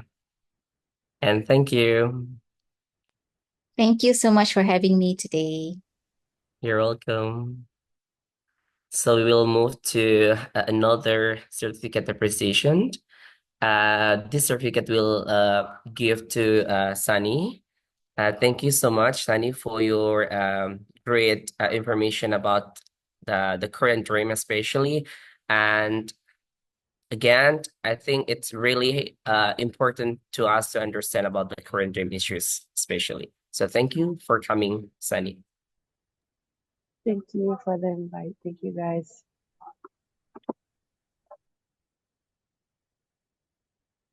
All right, so we'll move to the last great speaker. So especially he's from Indonesia and he is my friend. And thank you so much for Husnul Yakin for your insightful information about the Aceh issues. And now I'm understood how Aceh struggle about these issues. So this is your certificate. Thank you for your insightful knowledge for us. Thank you, Masilo, and thank you, everyone. All right, thank you, Mr. Husnul Yakin. So we will move to another section. So thank you to all speakers for your contribution. All right, sorry. I forgot. All right, so this is like the last certificate, especially uh Josie. So this is your certificate. So thank you so much for being our moderator today. And we hope that if if we need some help again, we can confirm you or contact you as soon as possible. So thank you for being a great moderator today, Josie. Thank you, Kak. All right, give applause. All right, so thank you. Now we move to another agenda. So thank you to all the speakers and also our moderators for your contributions and for inspiring us to work towards a culture of peace. Now we would like to capture this moment with a visual photo. So please turn on your camera and smile. So I think I need like, some people to help us to take a picture to, screenshot or to take our beautiful picture. So please guys, so give your best smile and when I will count the 1 to 3, you can do it. Okay, I will count. 3, 2, 1. Again. 1, 2, 3. Okay, once more. 1, 2, 3. All right. Thank Sorry, you. Mr. Silo, All because we right. have so many participants, so we need more time. Okay. So could you please help us to count 1 to 10? Oh, 1 to 10. All Yeah, right. and everyone can have a best pose, All and right. we will capture your pose. So it's Thank you. still 7 left, right? Yeah. All right. Okay, again. 1, 2, 3, 4. Okay, 1, 2, 3, 5. 1, 2, 3, 6. All right. 1, 2, 3. 7. 1, 2, 3, 8. Right. 1, 2, 3, 9. Right. This is the last hour for the session. 1, 2, 3. All right. It has done, Mr. Arif. Yeah, thank you, Mr. Silo and everyone. All right. Thank you for your help. Right. So thank you, everyone. And in addition, your participation today has made this event truly special. Then thank you for being part of the recognition and group photo. So we will now move on to the next segment of our program, the breakout room session. So in this session, participant will have the opportunity to engage in more focused discussion led by will have 20 minutes to explore specific topics related to today's this is a great chance for you to share your thoughts, ask questions, and learn from another uh, people. So please check the chat for the links and to your sign up breakout room. We will encourage you to make the most of this time together. So please, you can join with your facilitator or you can join with the rooms. All right, let's begin. Enjoy your discussions.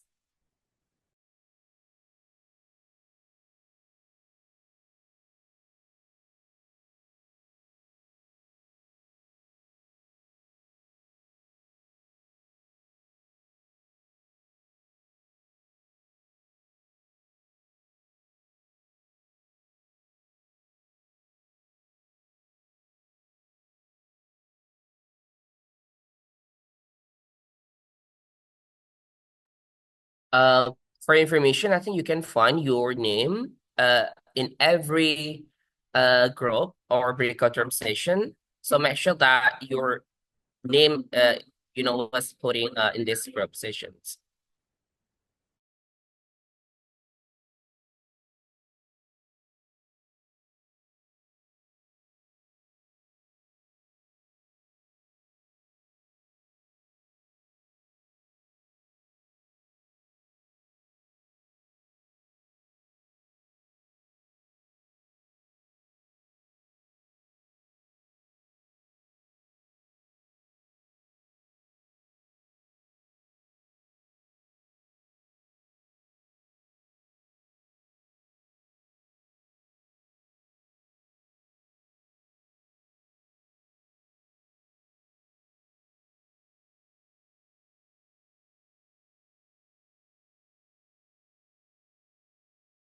Okay, Kak Sila, I think there's something wrong with the Zoom, with the breakout room.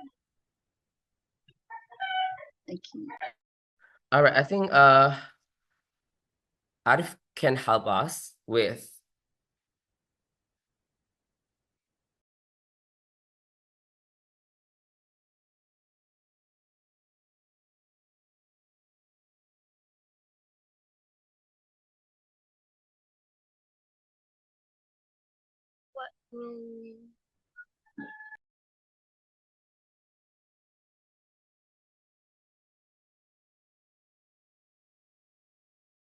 Permission to ask. Yes, what happened? Are we still using English in this room? It depends. It depends on your facilitator. So if they will use English for discussion, I think you should English for your discussion on your room. Oh, I see. Thank you. Thank you. Yeah, but I think you should make sure it again.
Halo, selamat siang semua teman-teman. Halo. Selamat siang. Oke, Siang. oke, good. Sebelumnya selamat siang teman-teman semuanya. Perkenalkan nama saya Arif. Jadi saya hari ini akan memfasilitasi breakout room kita. Jadi kita menggunakan bahasa Indonesia aja untuk hari ini. Jadi teman-teman sekali lagi selamat siang. Yang seperti teman-teman udah lihat di screen, saya pengen ngucapin terima kasih sudah bergabung di kegiatan kita di UGen Summit 2024 dan di sini teman-teman bisa lihat yang ada di screen kita. Aku pengen mau kenalan dulu sama teman-teman. Mungkin aku mau nanya satu-satu dulu. Ini siapa yang mau kenalan dulu? Jadi sebelumnya kenalin aku Arif, aku dari Jakarta dan hari ini akan menjadi fasilitator di grup ke-6. Nah, teman-teman, tadi kita udah mendengarkan sedikit tentang apa penjelasannya dari ketiga pembicara kita. Tadi kita ada banyak pembicara, ada dari Kesma membahas topik seputar orang asli yang ada di Malaysia. Terus juga tadi kita udah mendengarkan penjelasan dari dari Yenson Sunny, yaitu itu dari Yensonyo atau Sunny terkait tentang ke Korean Dream Crew yang ada di Korea Selatan, dan juga kita menjelaskan penjelasan dari Husnul Yakin terkait tentang keberagaman yang ada, dan juga isu toleransi dari Provinsi Aceh. Nah, sekarang teman-teman, aku pengen teman-teman memberikan sedikit insight-nya bagaimana tentang sesi hari ini. Tadi kita udah banyak sesi Q&A, terus juga ada sesi tanya jawab dengan ada juga sisi keynote speaker dari Inggilra dan banyak lainnya gitu. Nah, aku mau tanya dari teman-teman bagaimana pendapatnya teman-teman kegiatan hari ini, atau mungkin apakah ada hal yang teman-teman pengen komunikasikan atau tanyakan gitu selama diskusi. Silakan.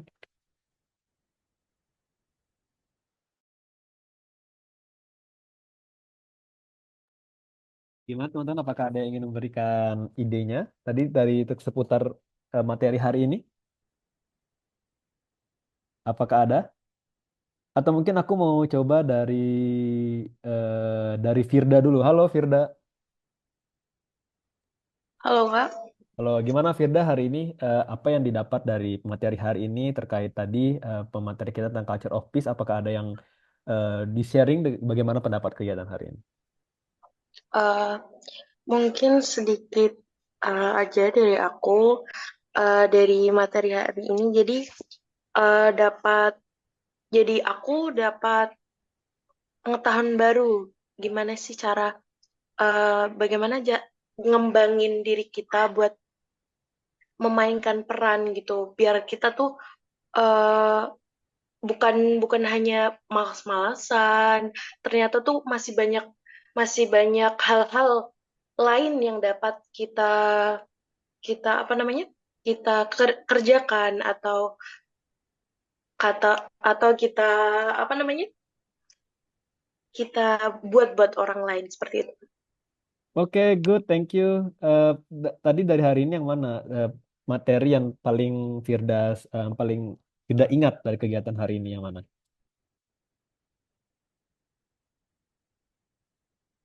Materi yang dari mana yang sangat berkesan buat Firda untuk hari ini? Pemateri dari Malaysia itu Kak tadi karena sebelumnya juga saya sendiri pernah mengalami apa namanya pernah menjumpai masalah serupa yang tadi dibahas seperti itu. Oh, oke. Terima kasih Firda. Tadi kita udah dengarin juga ya Sama-sama.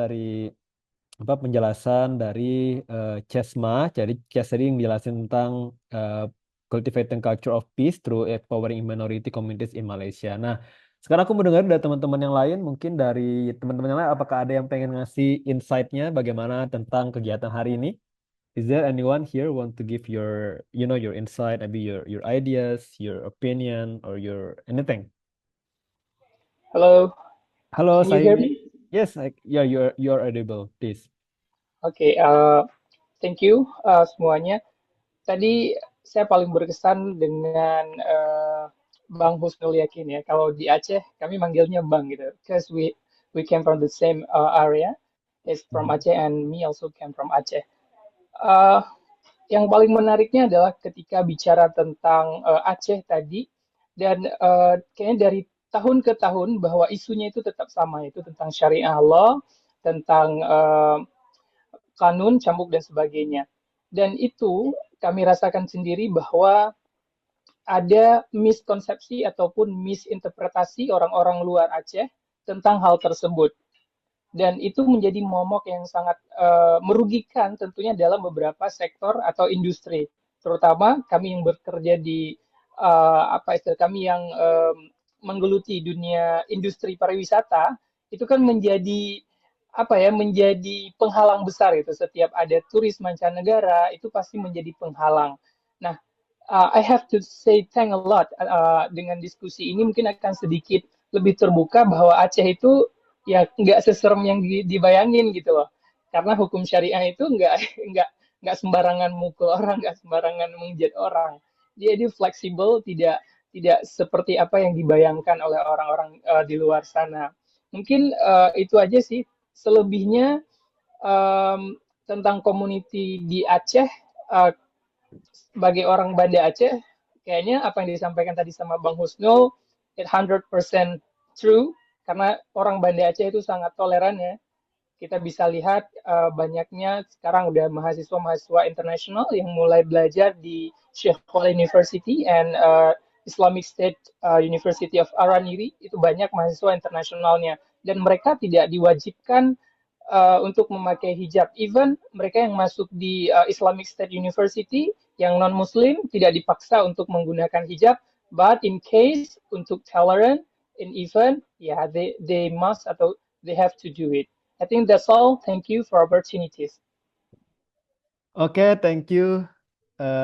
Teman tadi Sahimi udah thank you for your explanations about the material, especially for in terms for Province Aceh that already explained by Kak Husnul previously, and I'm so happy to hear that as well as I am. I really love the materials as well as about the tolerance itself and about the non-Muslim and so and many things that keep figuring out from people outside Aceh that keep thinking Aceh is not good is that in that case Aceh is only for Sharia law, only for people from come from Islamic religion as well. So that's the point and that's the problem as well. But Yeah. listening and hearing to the Kak Usnul presentation, it opened our worldwide, open our our opinion as well. What is that about the Aceh? What is that about the Sharia law in Aceh exactly look like from the people that live inside there, and they explain on it and they give the perspective on it. Thank you, Sahimi, for your explanation. Mau nambahin sedikit, even that is the good point when the people talk in tourism perspective, we can sell our religious tourism. Jadi pariwisata berbasis agama itu sekarang menjadi poin yang sangat digandrungkan oleh Kementerian Pariwisata dan juga beberapa sektor-sektor lainnya seperti sektor sejarah, sektor budaya. Jadi Aceh itu sebenarnya kaya akan hal-hal seperti itu. Jadi tidak usah ditakutkan dengan agamanya, malah itu jadi nilai jual yang terus di-encourage and empowering oleh Ministry of Tourism Affairs in Indonesia. Thank you very much.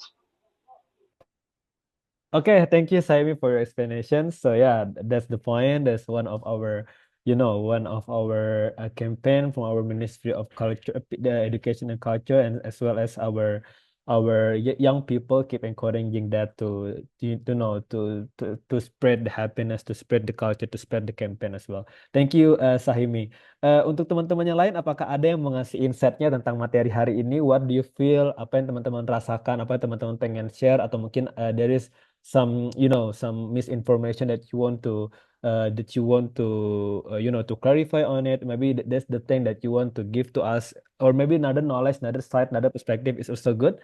Oh, please, Kak Ade, silahkan. Kak Ade, silahkan. Thank you for the opportunity. Maybe I still don't have a chance to ask some crucial questions that I think is very important to be brought up in this discussion, that bullying. I am a lecturer in a private university in Yogyakarta. As I see the friendship between students are going into the next level. Why do I say this? Because sometimes I can see that they try to normalize the bullying style in their friendship. When I see some students like uh, acknowledge their friends with some kind of words that I believe, okay, it's not appropriate things to say, but for them, it's going to be such a funny thing. Maybe I don't know. Maybe I'm getting older, or maybe this is something that something become something that normal for them to acknowledge each other with that things like I let me say some kind of name of animals, and then I really struggling to find a way how to educate them without making them to be what is it like distance to me, because as you know that teenagers nowadays, they are told to be doing things that they don't like, they will make a distance from you, and which I don't want happen in my class, because I try to make sure that I embrace them with their differences, with their personalities, but I also want to educate them how to uh, have some respect with others by not downgrading them in front of others. So I really want to know how, okay, how do the experts can, how can the experts here advise me to bring up this issue to the teenagers, that it's not right to acknowledge people with such names and even words like animals and like that. But I do find it that sometimes they believe that it's just a joke for them, and then yeah, the one who got that name also laugh, but I really don't know, maybe deep down in their heart they are offended by that word. So okay, maybe somebody can help me how to enlighten the way how to bring this issue to the teenagers, bullying by okay, thank you. Okay, thank you, Kade, for your insightful question. So actually, that's a very important question that we have to ask like directly to the speakers, right? Because but lacking of time, we don't have much time, and also the speakers have as another activity to attend. So that's why we limit the questions. Is there anyone here want to help Kade for answering the question? Is there? If not, I try to help on it, but this is based on my experience. But yeah, bullying is when someone hurts another person on purpose, right? Because yeah, especially in our community, this can be through name calling, physical actions, or maybe by making fun of them, and it can feel like the person being bullied is treated like an animal. Maybe it's very helpful, right, as well. But the problem here, as you know, as you can see, that the problem that that we face lately, why is it important to talk about bullying? Even though in our event today, we don't discuss about the bullying at all, but we discuss about the cultivating peace to minorities community. But yeah, sometimes bullying also considered as a minority as well. But why is it important to talk about bullying? Actually, we already had we already have the community that part of GPF Indonesia that keep talking about bullying itself. We call it wait a second. The community in Bandung, but involving with us also from GPF Indonesia. But why is it important to talk about bullying? In that page, I read that they keep talking about the build empathy, education, and encouraging kindness. But the main problem of of bullying itself is, of course, the education. If we compare the bullying, the education. Sorry, but before, if we call the educations based on bullying, not even in the high school, I mean in the prestigious high school, we also can find like this kind of bullying group that keep bullying the minority group, but as well as in the low price school itself. That's why the education is so important. But if we compare from the prestigious school, I mean the rich school, and also from the low cost school, we need to teach people about the bad effect of bullying. Like the schools and community group can hold classes or workshops to explain how bullying hurts others and why it is wrong. And maybe the problem is they don't encourage the kindness itself, because by raising awareness, we tend to promote treating others with respect, and we can share positive stories and show how kindness can make a big difference. But in this case, of course, bullying is, so we can consider as minority group. I mean the people bit bullied because especially in Jakarta ya Kak Ade ya, because in Yogyakarta I find several cases that people tend to suicide because the bullying, even though it's very tragic, but yeah, this is a big task, not only for us as and also you as the educators and also for the lectures, as well as for all of the people that that involving as the peace advocates. But is there anyone else here want to help Kak Ade to answer the questions regarding to the bullying issue? Is there anyone here? Maybe Kak Sahimi, would you like to help me to answer to to respond with the case with what did Kak Ade say before? Sahimi, could you please help me? Okay, I couldn't find Sahimi here. Kak Ade, could you please tell us which university you came from? I'm from Christian Emmanuel University in Yogyakarta. Hmm. Actually, even though we are based on religion, certain religion, Christian, yeah, still bullying happens, I guess. Okay, maybe they still don't know how to, okay, like, what is it, put themselves in a certain situation, especially in the academic environment that yeah, they still carry their old friendship style from senior high school into the university, and then I just feel like I need to strengthen that mindset that is never okay wherever you are. Now you are in the university. I think you should be like more mature.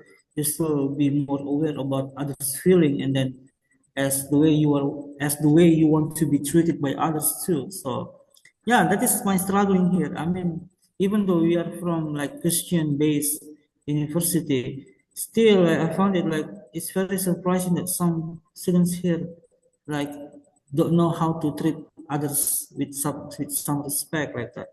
Luckily, they still treat us lecturers with some respect, but if that happens, so like that. Okay.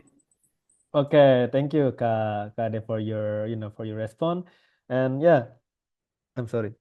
Yeah, the things bullying is still a big problem, not only for us, not only for Indonesia itself, but also from around the world. If we find like every news, every pages, every websites, they keep talking about the bullying itself. But what is the thing that I think we can keep carrying on it? Maybe this is the thing that I quote from the the Secretary General of United Nations, Antonio Guterres. He keeps saying that how can we raise awareness? And he said the community support is the base. Why? Because we couldn't prevent people from get bullying, right? We said because bullying is already rooted in our community, and that's a big problem, and that's a big assignment. But Antonio Guterres kept talking that community support is the key, because if we are working with school and local organizations, we can help spread the message about the importance of stop bullying itself, and also we can keep telling people if you have this kind of problem, some sort of problem of bullying, you can call us. I'm here to talk. I'm here to support you. That's the thing that we can do to raise awareness, and if we prevent the bullying spreading to other people, because sometimes the people who get bullied, they afraid to they afraid to show to the people and show to people around him or her, because if he tell people about the problem, they will keep more bully will come around and around. That's the problem. So yeah, maybe a quote I quote from Anthony Guterres as a Secretary General of United Nations.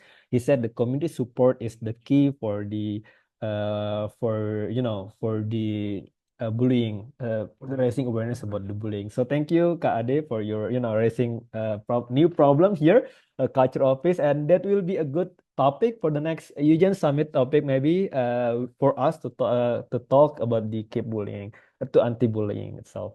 Maybe that's it, Kade. Thank you. Is there anyone else want to to raise a new issue, guys? Apakah teman-teman lagi ada yang lain untuk membicarakan tentang materi yang sudah disampaikan barusan? Oke, oke. Kalau misalnya nggak ada, kita bisa. Ternyata waktunya sudah habis. Wait a second. I'm checking it on the computer.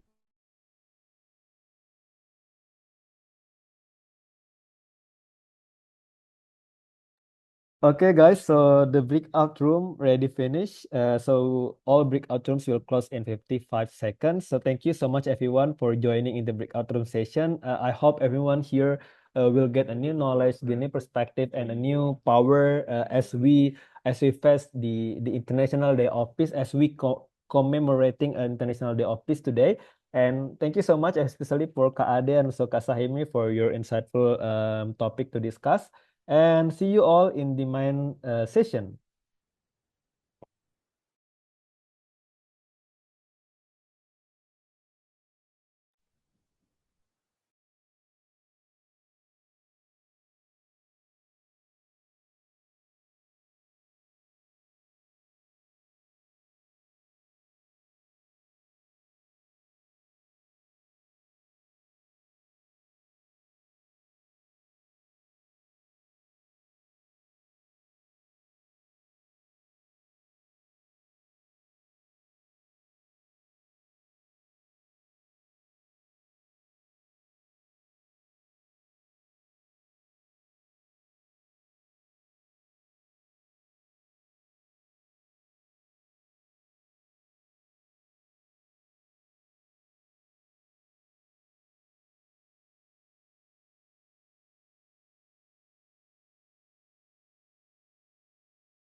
Welcome back, everyone. So we are moving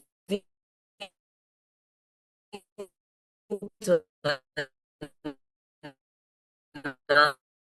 another agenda. So as we conclude our break, international pledge. So this pledge is a collective commitment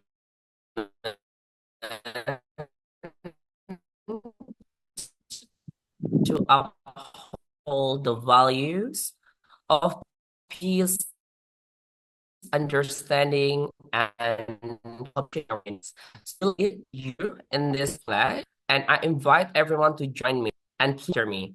So hello guys, are you ready?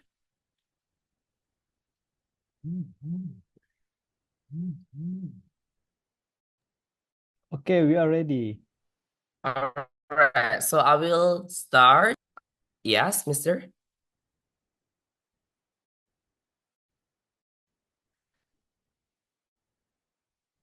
All right, we'll start together. 1, 2, 3. International Day of everyone. Can you tune on your voice so we can say it together? All right, so I will repeat again. Please repeat after me. International Day of Peace Pledge. International Day of Peace Peace Day. International Day of Peace Play. International Day of Peace Pledge. I pledge to promote peace I pledge I pledge to promote peace in my actions and words. in my actions and words. I commit I commit to embracing diversity To to embrace embracing diversity and fostering understanding and fostering understanding among all people. Among Among all people. all Among all people. people. Fostering I will work understanding among all people. I I will will work work Will work towards spreading the culture creating a towards culture creating towards a a culture of Water peace in my recreation community and culture. beyond. of Of peace peace in in my my community and community and beyond. beyond. Together, together. Together, we can build There We we can can build build and a build a brighter brighter future for all. future a for all. brighter a future brighter brighter future future for for all. Future for all. all. for all. All right. So thank you for your commitment to peace. Your words today are a powerful reminder of our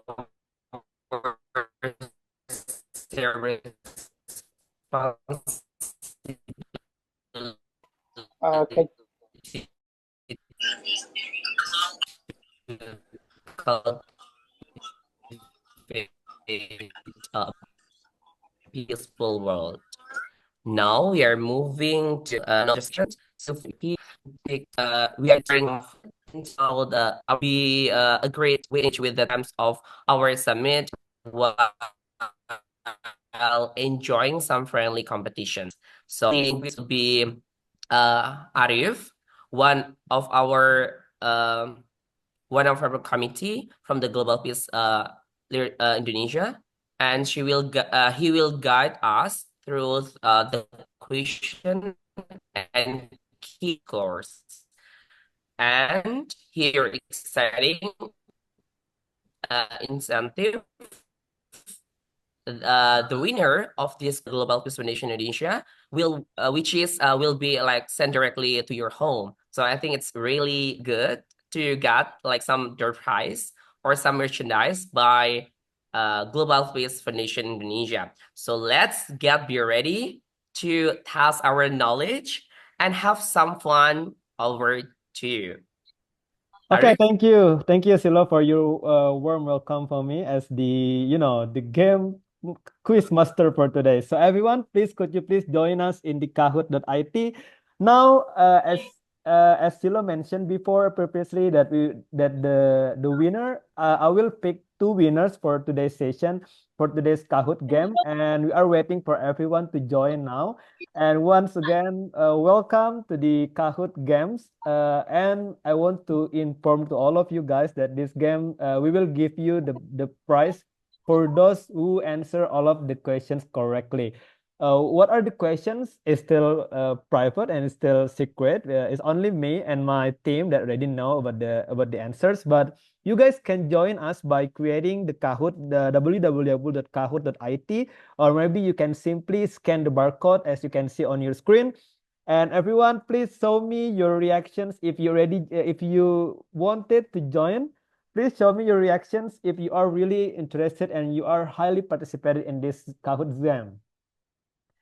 Okay, so I'm going to count until 10.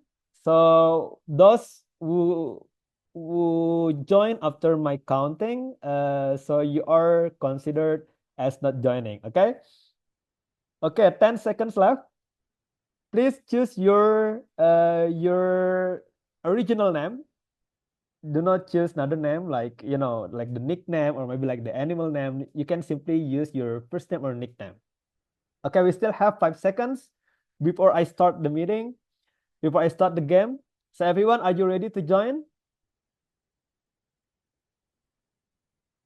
Okay, are you guys ready to join?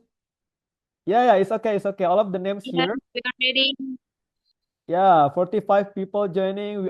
We will wait until 50 people joining the Kahoot game. Please join us. Okay, I'll count till 10. 1, 2, 3, 4, 5, 6, 7, 8, 9, and 10. Is there anyone who didn't join yet? Okay, I consider as yes. Okay. So the rule is the fastest you answer, you participate and give your answer. So the highest score that you will get. So that's why please answer it like directly without any hesitation and choose the rightest answer. We start from now. Okay, the first question. Quiz UGen Summit.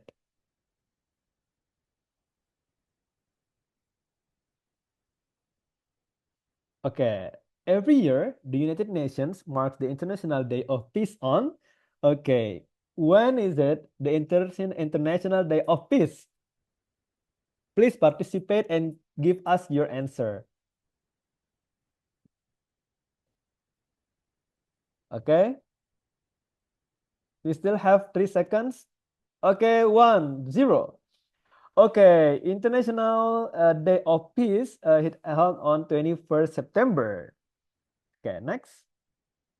Okay, the first winner is Rars and Aspa and Red One. Okay, we jump to the next question. This year marks the blah blah blah blah anniversary of the UN's adoption of the Declaration and Program of Action on Culture of Peace. So, please answer your. Okay, 10 seconds left.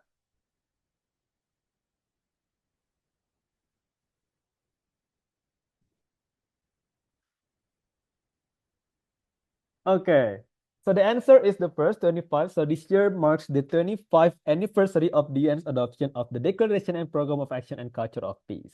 Okay, next. Okay, good. We see 5 people now. Okay, next. What is the vision of Global Peace Foundation? Okay, already mentioned by the speakers for several times. So which one do you think the vision of Global Peace Foundation itself?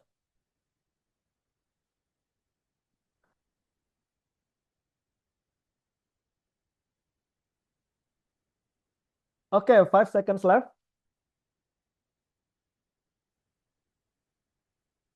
Okay, so the vision of Global Peace Foundation is one family under God, that already mentioned by the speakers. Yeah, that's not educating youth for peace and development. Okay, next. Okay, now Moza is the first. Next. 2024 theme of International Day of Peace is cultivating blah blah blah of peace. This is the easiest question.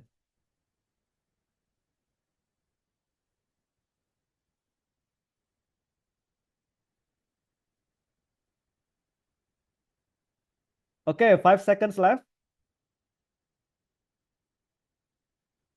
Okay, so 2024 theme of International Day of Peace is cultivating a culture of peace. Okay, good.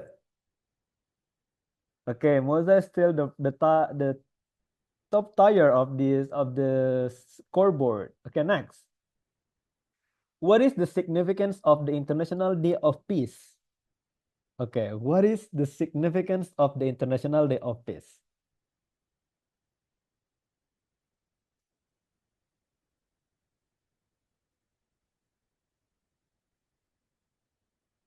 Okay, 5 more seconds. 1, 0. Yeah, correct. Next. Okay.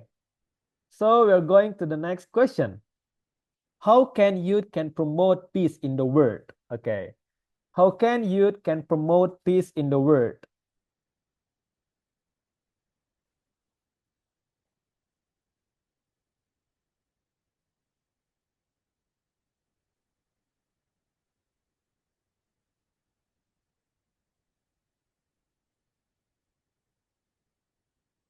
Correct. So do not engage in crime, conflict, and violence of any kind. Okay, good. The next question. What is the primary objective of the Declaration and Program of Action on a Culture of Peace?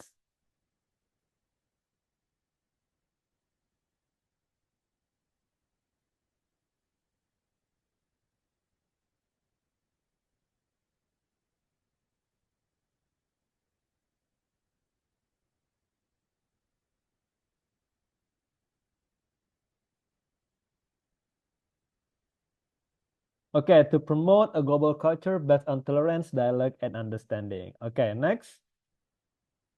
Okay, so the next question is, which of the following is not a core value of a peaceful society?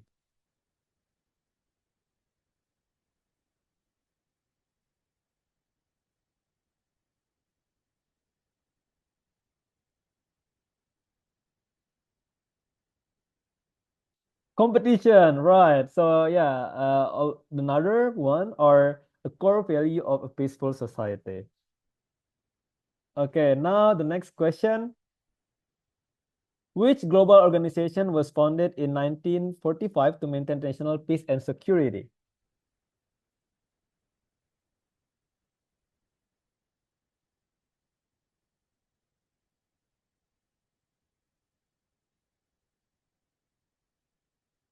Okay, 5 seconds left.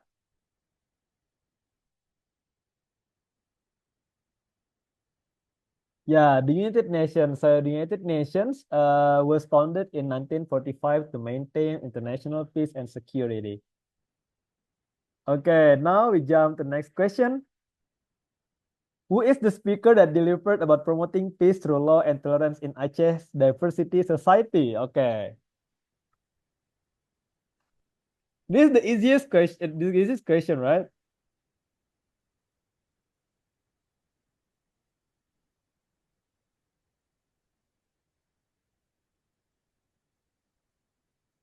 Okay, 5 more seconds. Oh my God, I have to see the answer. Correct. So who is there?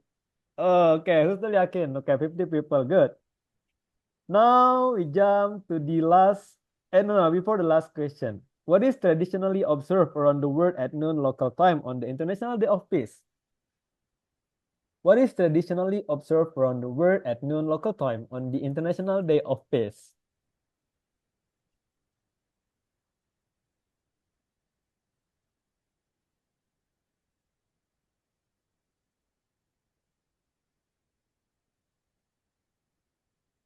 Okay, the correct answer is a minute of silence. So if you guys already follow our Instagram account, so actually we already did that, a minute of silence for the International Day of Peace as the for the noon local time on the International Day of Peace. Okay, next question. The last question, which symbol is often used by the United Nations to represent the International Day of Peace?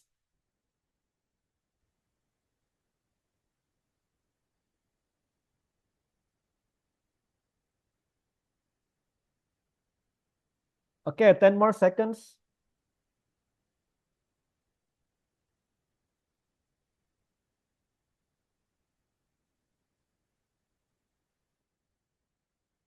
Okay, so exactly the symbol is often used by United Nations to represent the International Day of Peace is white dove carrying on olive branch.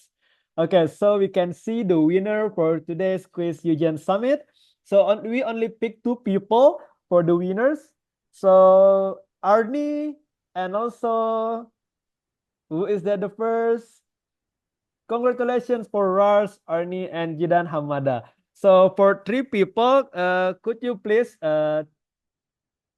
wait a second. I'm going to screenshot the answers. So for the people who got the correct answer, could you please contact to contact us, the Community Global Peace Foundation, through Instagram or through WhatsApp, and we will send you the best, the special merchandise from Global Peace Foundation Indonesia. Once again, thank you for your participation, and I hope all of you guys feeling enjoy and feeling engaging for this game. And thank you so much, and I'll give it back to Silo. All right. So congratulations for all the winners. Thank you so much for uh Mas Arif to uh engage a question session. So now it's time for exciting moment. The award announcement. We will recognize the winner from both the quiz and breakout room session.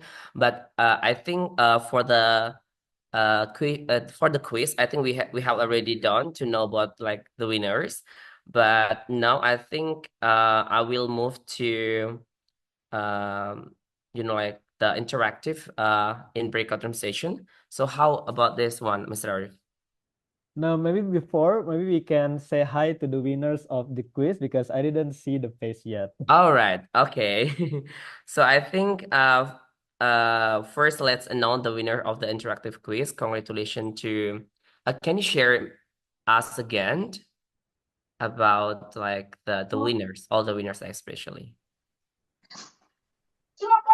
Okay, Mr. Sulo, since we still shortlist the most active participant and also the quiz winner, could you please we jump to the feedback form first, and then we go back to the word announcement. Yeah. All right, so we are moving to announce like the breakout room like active Feedback participant or form, how? feedback form first, and then All we right, will all right, jump to the okay, word announcement. thank you.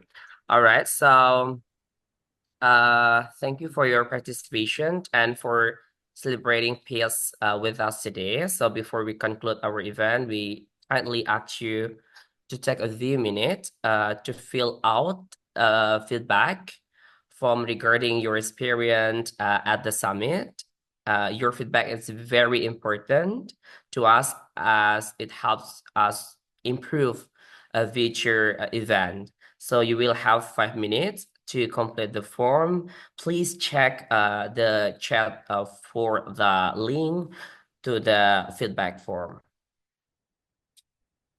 So we appreciate it, your time and input, and we look forward to hearing your thoughts. All right, so you can scan this barcode so you can fill out a feedback form as soon as possible. Thank you.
Hey, boy.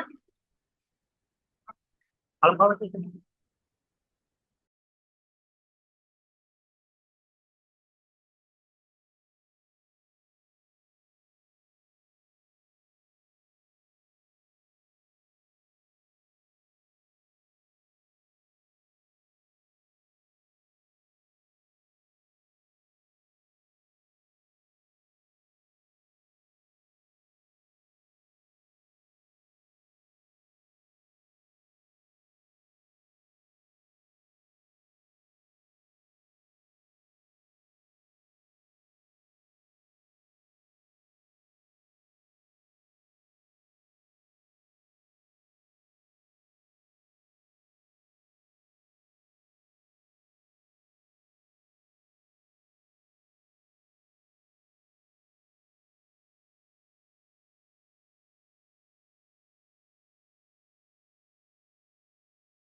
All right, so welcome back, everyone. So I think you have already done to fill out the feedback from regarding your experience during the summit, and I would like to say thank you for all participants. But before that, I think I will announce the winners of the interactive quiz.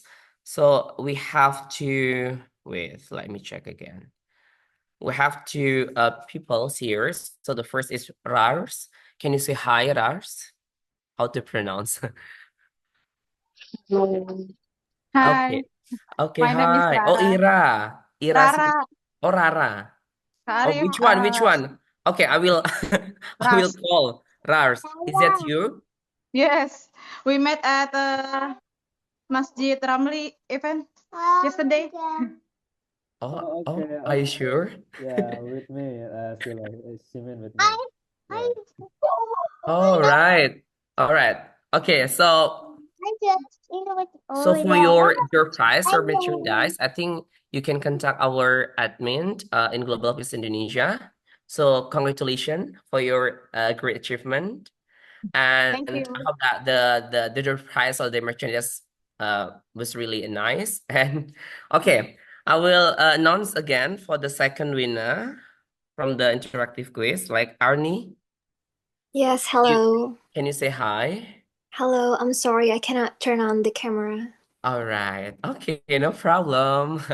Okay, Arnie, please you can contact our admin, or you can contact our Global Peace Indonesia to get your, I think, your address and your I think your price or your merchandise. Yes, And okay. okay, thank you for all Thank you so the much. winners in interactive quiz, Rars and Arnie. So I will move to the winner from the breakout room sessions. So for information, I think every group they have different, like topic and discussion with all the facilitators. But I think I will announce or like for every group, and I would like to recognize who contribute exceptional insight. So are you ready, guys? All right, so I will start from third winner and second winner and last of first winner. So I will start from the third winner. And please say hi after that, right? Okay, the third winner goes to Denny Kusmanto. Congratulations. Can you say hi? Hello, Denny Kusmanto. Are Hi you still there? everyone. All Hi right. Oh my everyone. God. Congratulations, sir, for your third winner. Thank you very much. You're welcome for the breakout room session. So I think you can contact our admin to get maybe like some merchandise or souvenir, right? Okay, congratulations again for Pak Dini Kusmanto. So it's really amazing because you can be like one of the winner for the breakout room sessions. Thank All you again. right, congratulations, sir. All right, so I will move to the second winner. Can you guess who is that? All right, so the second winner for the breakout room sessions goes to ding ding ding ding ding ding. Okay, Euros Muhammad Rafli. Can you say hi? Hello, everyone. Sorry, I can. Hey, where are you? I can Um, see your. I can't attack my camera All because right, all right. So okay, congratulations. Rafli, is it true? yes, my name is Rafli. Okay, congratulations, Rafli, for the second winner for the breakout room session. So please contact our team, Global Peace Indonesia, to get more information about your enterprise and merchandise. Right. So Very I much. will move to the final winner. I think it's the first winner for the breakout room sessions. So Who is that? Okay, I will count 3, 2, 1, right? Okay, 3, 2, 1. Belsaria Zahra. Congratulations. Can you say hi? Hai, Hi, can you open your cam? udah. All right, but I cannot see your right. Okay. Hi, Zahra. Hello, Hi, how are you? I'm fine. I'm fine. Where are you from, actually? I'm from Bandung. Bandung, Teteh, right? Okay, congratulations again for the first winner for the breakout room session. So I think you're very active during the breakout room session, right? All right, so congratulations again for Beslaria Zahra or Zahra. And please contact our admin in Global Peace Indonesia. And I would like to say thank you so much for all the participants and also all the winners, both like quiz or also a breakout room session. So thank you for your participation today. And before we can, I think it's really honor for me to be your master ceremony, and I do apologize if I have mistaken during the event and summit. And I hope that we can meet again for another event because I think today it's really, really insightful information to us to know about like the condition and the international issues about the peace buildings in this world. So thank you so much and bye bye, guys. Thank you so much, everyone. Thank you, Kak Silo. Thank you, Olive. You're welcome. Have a nice day.